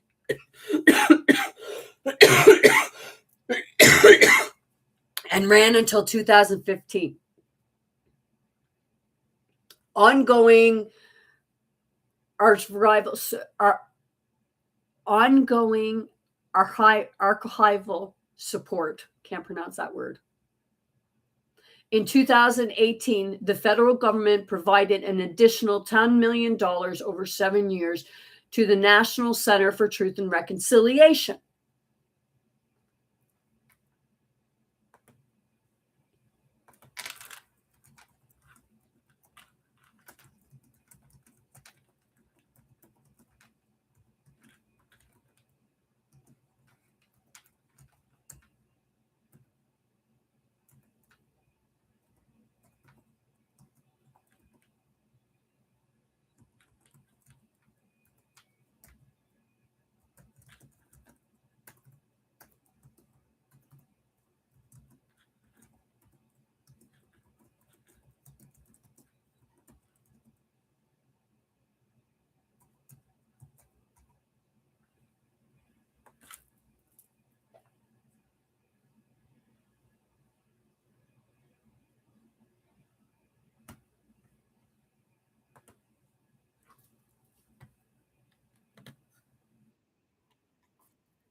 The monies pertaining to the Truth and Reconciliation Commission of Canada, TRC, was established under the Indian Residential School Settlement Agreement, which was founded primarily by the government of Canada along with contributors from church entities.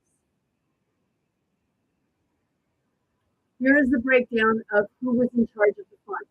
Overall budget funding, the IRSSA provided the TRC with a 5-year mandate and a $60 billion budget.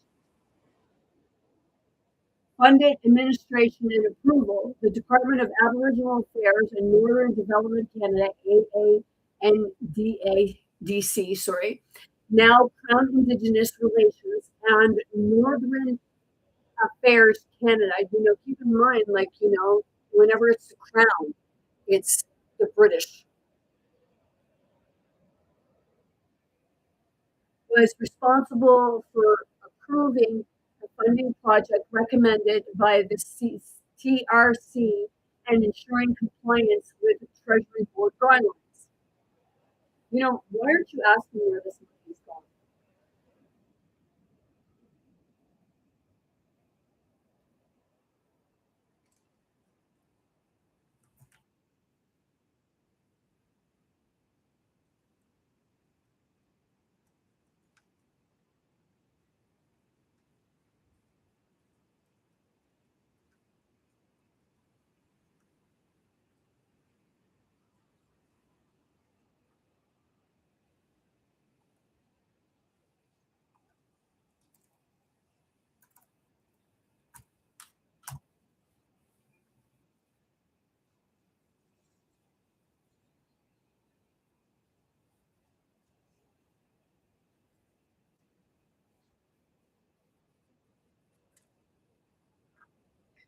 The money associated with the Truth and Reconciliation Commission of Canada, part of the broader Indian Residential School Settlement Agreement,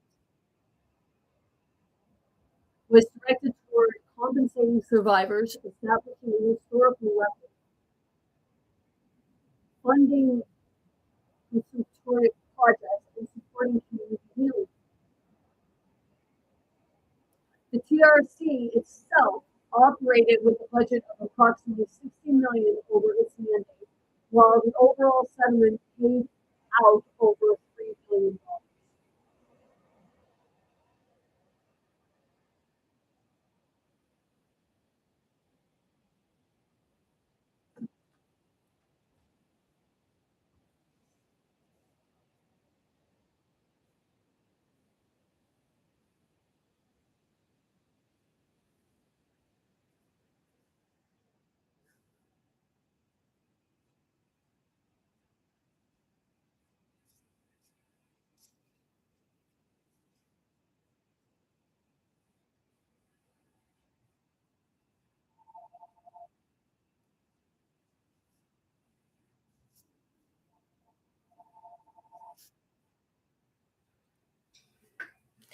So,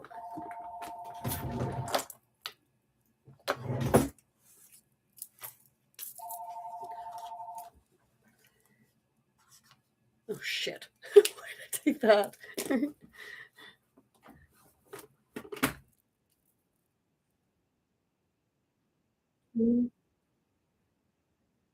Billion.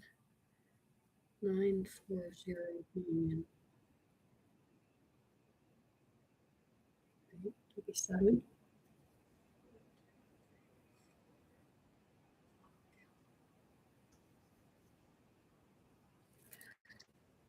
So,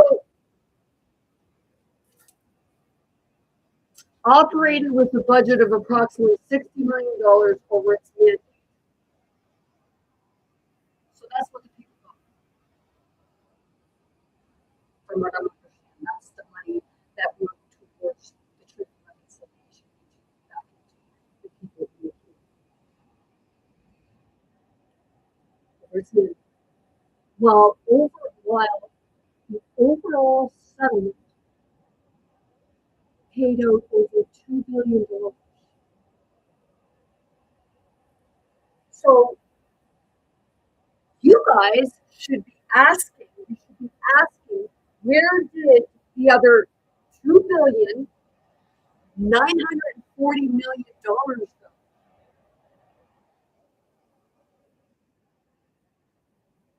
Why are you not asking that? Why are you like going and wanting to destroy other people? Or feel like they're trying to destroy you when it's actually your own people, your own leaders. And I'm going to question, like, how can you say you have your own leaders, but hey, how is it get to vote for our stuff too? We don't get to vote for your leaders in the.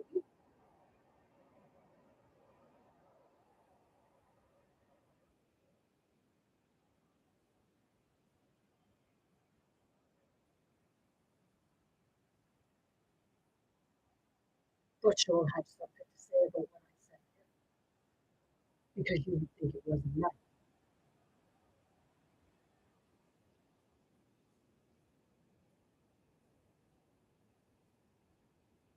So that's the part where people are okay with things as long as it benefits them. And when it no longer benefits them, well, like, fuck, we better because we're ready to go. Oh, wait, we don't fight with dudes. We fight with scalping, guns, and knives. Because that's how the Scottish were doing it. Like, look, they were taking their swords and their knives and, oh, that's all we're doing.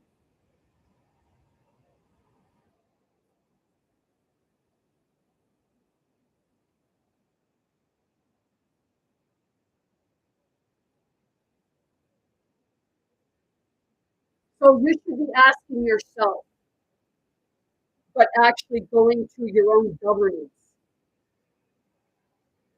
Because it was like with regards to the Indian residential school settlement agreement, and they did get $3 billion from it, but only 60 million of it went out to you. I suppose you'll say, "Oh well, the white man really go there and it takes accountability." Right?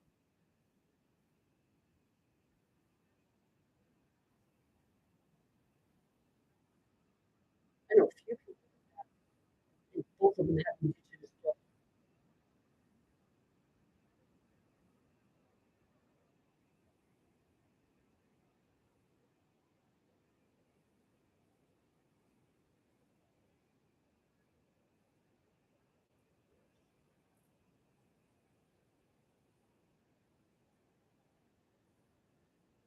Operational budget 60 million plus supported the commissions. Oh, let me read on.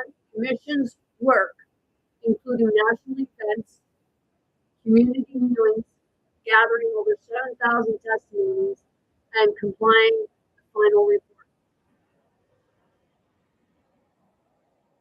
Well, shit, they spent, well, I would say that they spent more on the national events. And why do I say they spend more on that? Because there would be a return. They would profit from it. Sales would go up.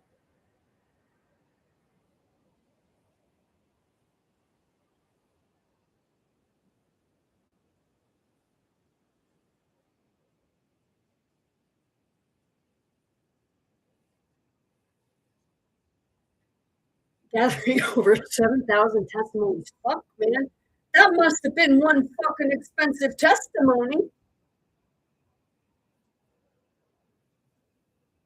And the healing, because, they're still saying that they're not healed from it.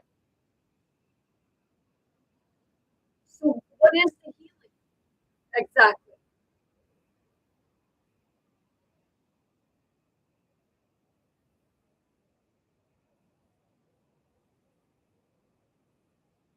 And then compelling the final report.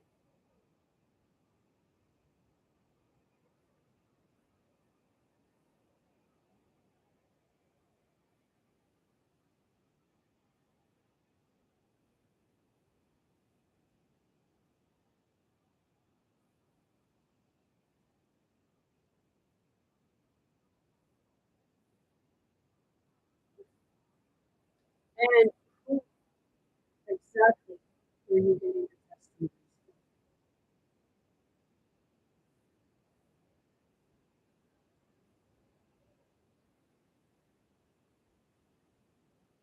Because have you ever been to court?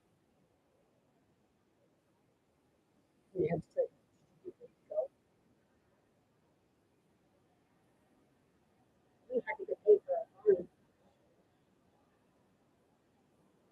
I'm not talking about the people who went and did the testimony.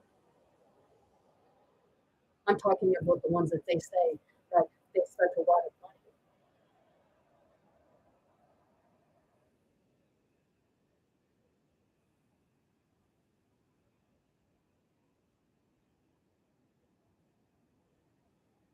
It doesn't take much to afford.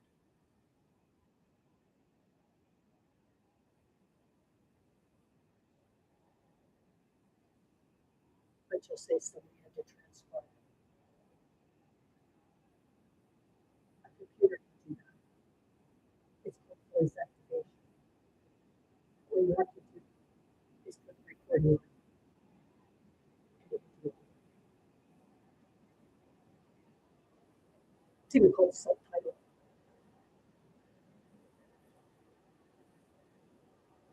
Can't say you didn't have technology, don't have technology because you fucking all do.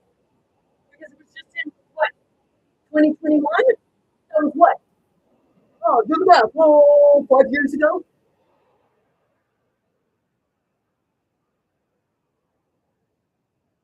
So, like, I'm going to ask, and everybody else should be asking, the ones in charge of the Indian residential school funding, where exactly did the $2,940,000,000 go? Why are you not questioning? Or, maybe you didn't know. Why didn't you know? Because you didn't bother to look when you'll scream about it. You'll scream and say you got no, you got nothing. Very little.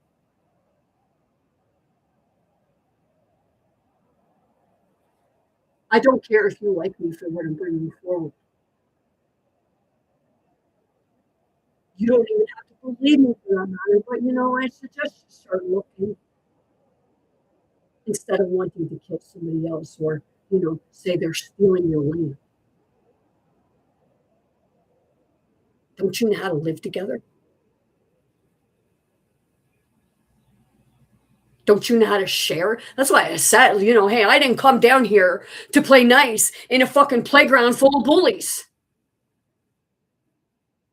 And bullies are the ones that don't like to fucking share and say, that's mine. Like, fuck, are you kindergarten? Even they know how to behave majority of the time.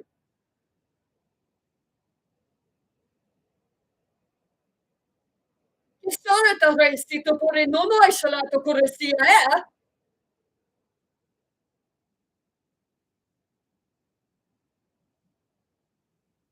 common expenses payments (CEP) over 1.26 billion was paid directly to 79,272 eligible foreign students, 10,000 for the first year of residence,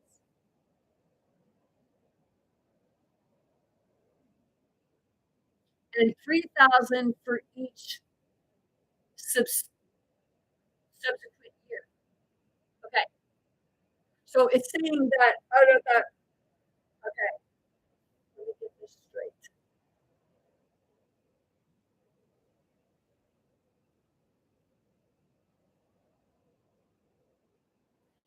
Eligible foreign students, first year residents, 10,000 first year residents, 3,000 subsequent year.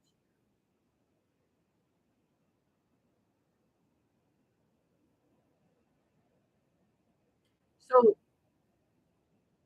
what ends up happening here is you use money as a leverage.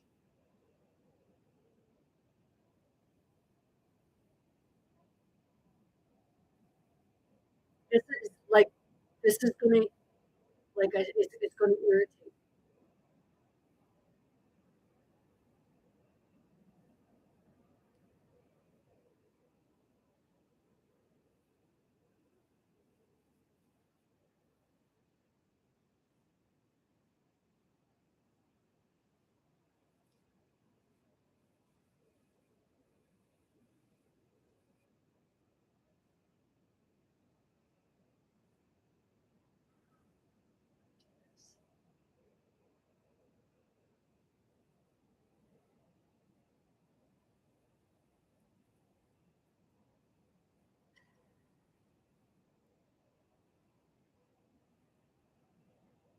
How do people not? How do you, how do you know that the money actually went to true survivors and not ones that were paid to stay? Because I see a community and like I know a lot of their ancestors or family members would have been in residential school, but it doesn't look like they are. It looks like the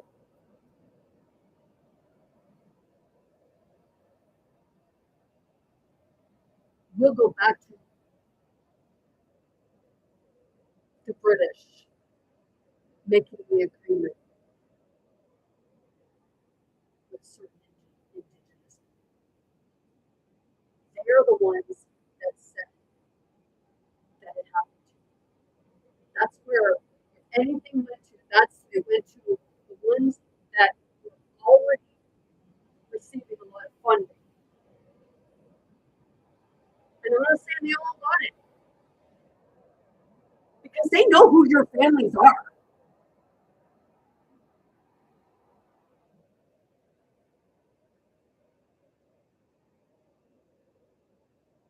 And I'm talking about the British.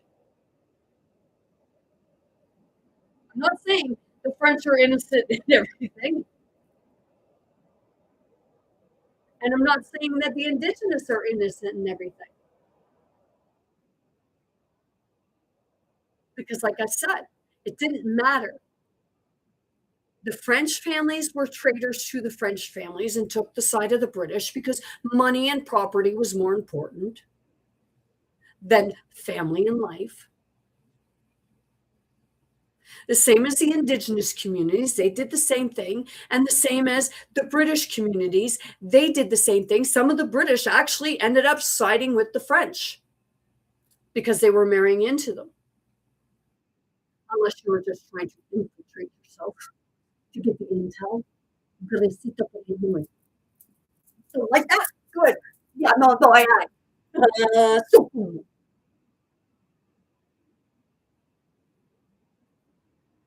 see, when that happens, that's because it's the attack. And do you know, indigenous, they know about this stuff. Each side has the gift of it. One uses it for nefarious reasons, and the ones that aren't using it for nefarious reasons, those are the ones that are in poverty. The other ones sold themselves out. That's what I say to people. If you sell your family out, is the money worth it? And if you're greedy, yeah, you would say, oh, yeah.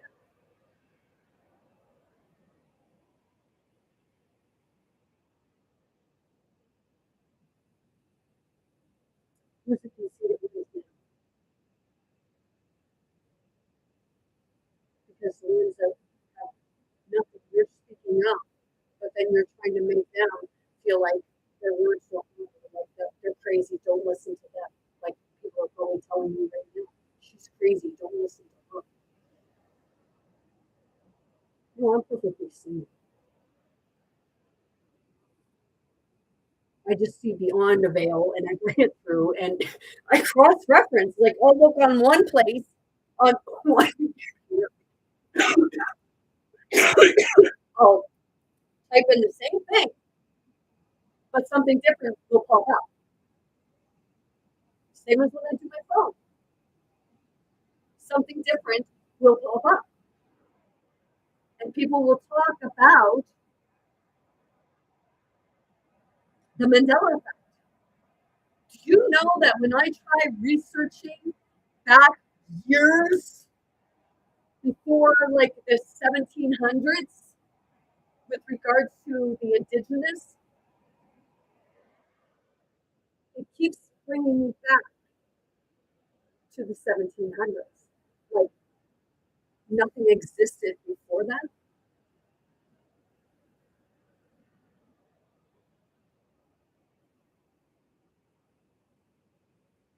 So that's why it's like the ones that don't want you questioning things are the ones that's going behind your back and fucking you. Or the greedy.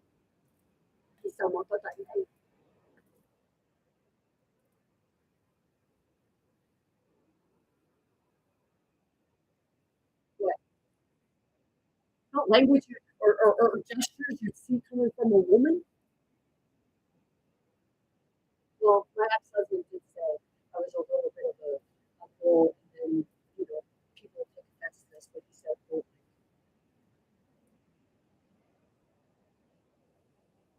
somebody's gonna be mad."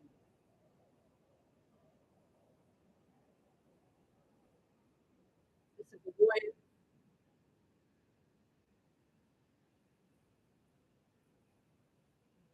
he said, today, no, yeah."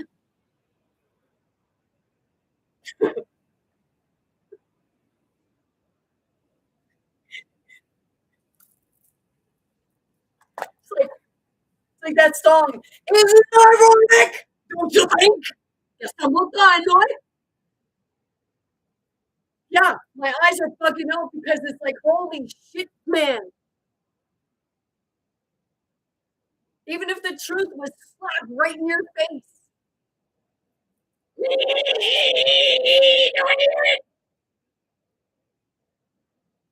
But yet, by doing that, you're actually funding them. You're giving them permission to steal from you, to money launder from you, to blackmail you, to extort you.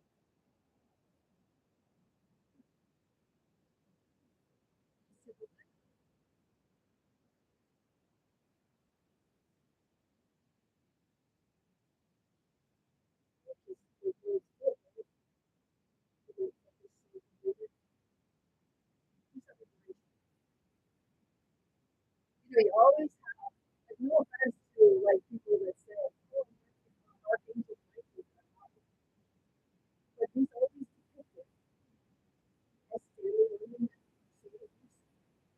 standing women that produce, which basically is actually a feminine being. You say, male or female. I said feminine energy. It was one that was balanced. It was the mother. It was the one that was connected, the ones connected solely to the earth. That's what they're doing.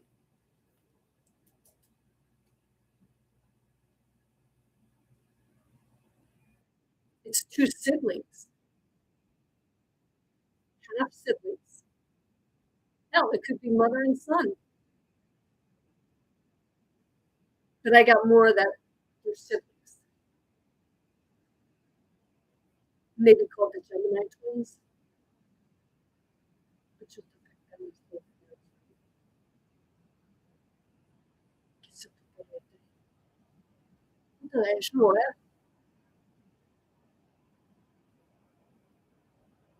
che tu si chiara, non si vede.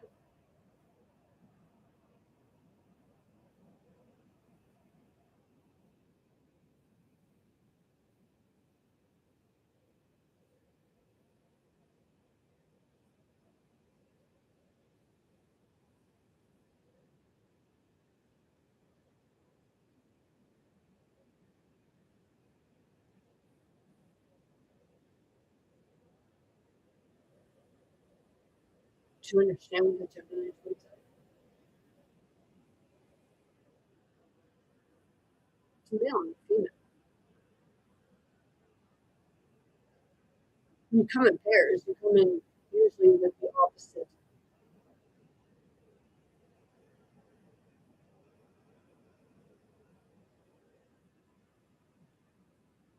So I could just say twin flames.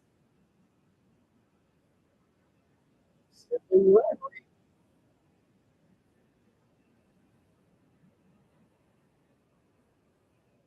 One wants something that the other doesn't even know fucking exists. But they're too afraid. They're afraid that I'll figure it out. It's a fucking riot.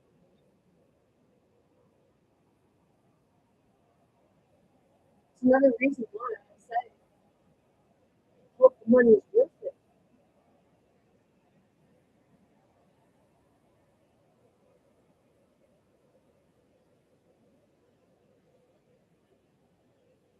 But I guess the money's that shit.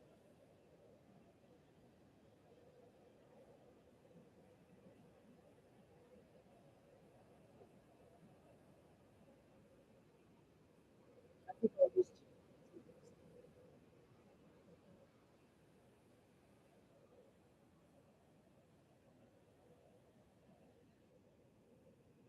Many people are saying, "Don't teach me anything." Mm, I don't know about that.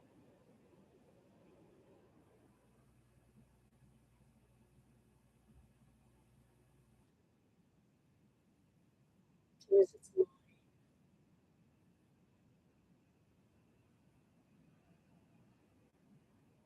Or give me that. I want that.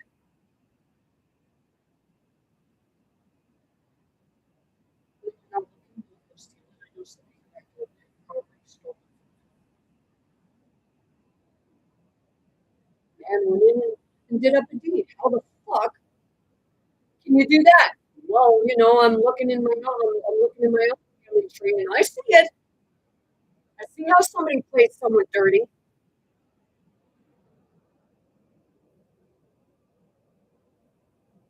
and the ones that went along with it, one day you will be caught.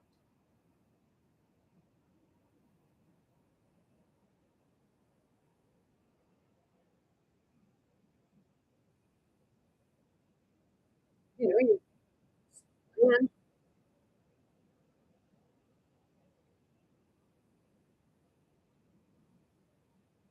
and then it's between family. And then maybe that's the fault. It's none of your business.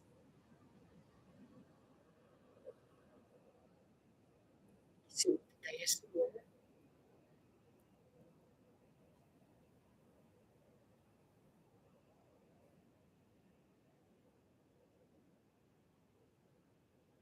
Yeah, so,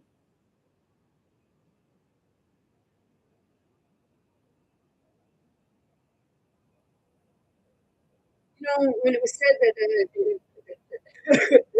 Christ is coming, it's not Christ within you. You gotta rise up. You gotta speak up. You gotta be that way. You gotta not be afraid. You gotta grow up. You know, the ones that stand up, the dog that protects its family, and the cat that will attack if it's threatened. Do you know that it was the dog and the cat? It was like the forbidden.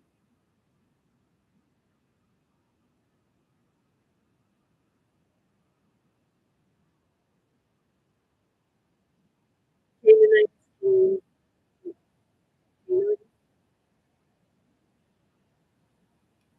Levites.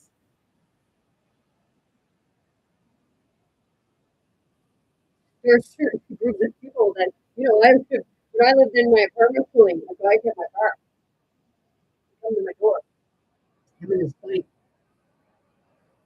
I don't know if they were trying to intimidate me or what was going on, but you know, that would have been bad.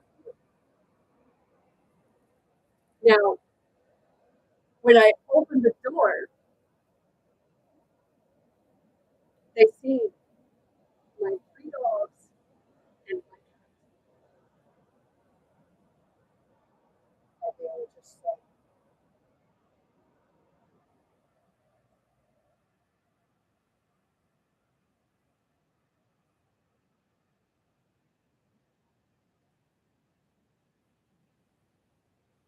see, spirit shows you,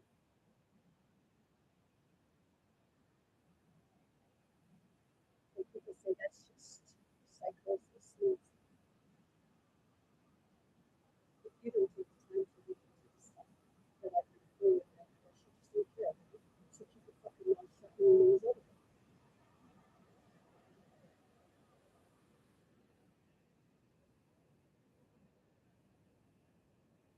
Except the way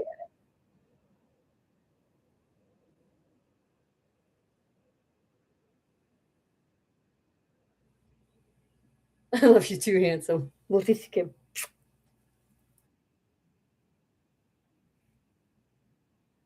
It was like, was it 15? He was dating this guy. It was after I had my little son. He was dating. And it was after this.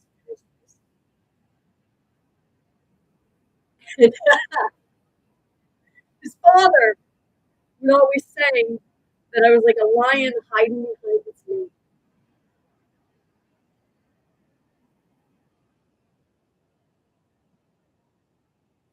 Do people realize, like, do you know what mink represents? Is it somebody that takes money and goes and hides your lifestyle? Right?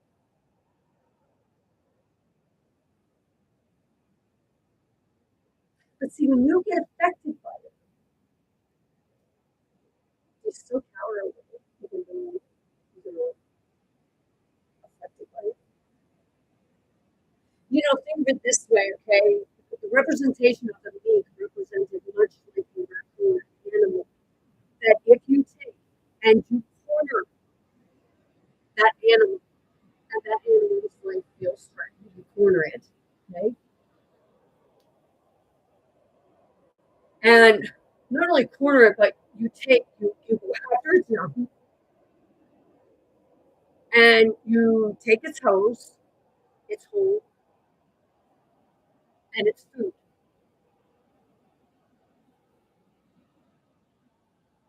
What's it going to do?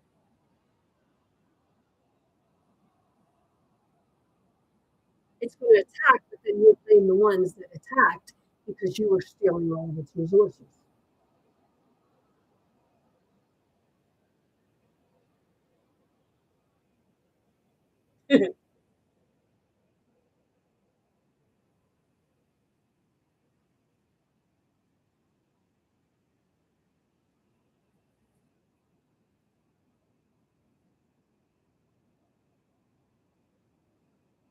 himself.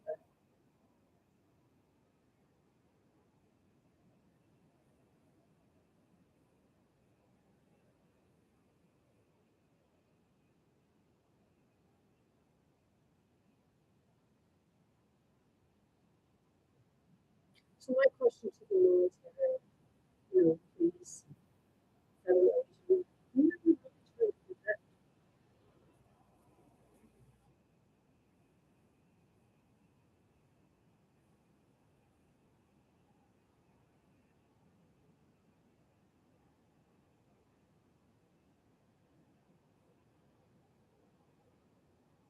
it's much like doing anything possible in these kids or causing undue hardship or anything to a person's life, even if it means keeping the wilderness.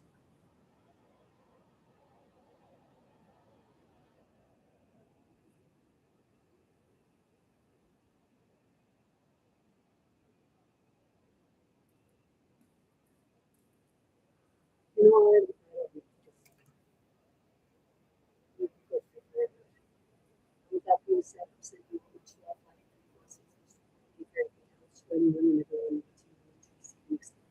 Don't try to be grateful, brave, you support you for yourself, you are authentic self, and true yourself. And you know, as hard as it may seem to be true for others, honesty will get you further, even if it hurts. Step forward, be that weak, be that rock. It's fine, you said you know enough is enough. And if you're not going to help the people, get the fuck out of the way so that the people that are here to help the people can do what they're meant to do. And that's to teach others how to help themselves too. To stand up to the lies, corruption, even evil.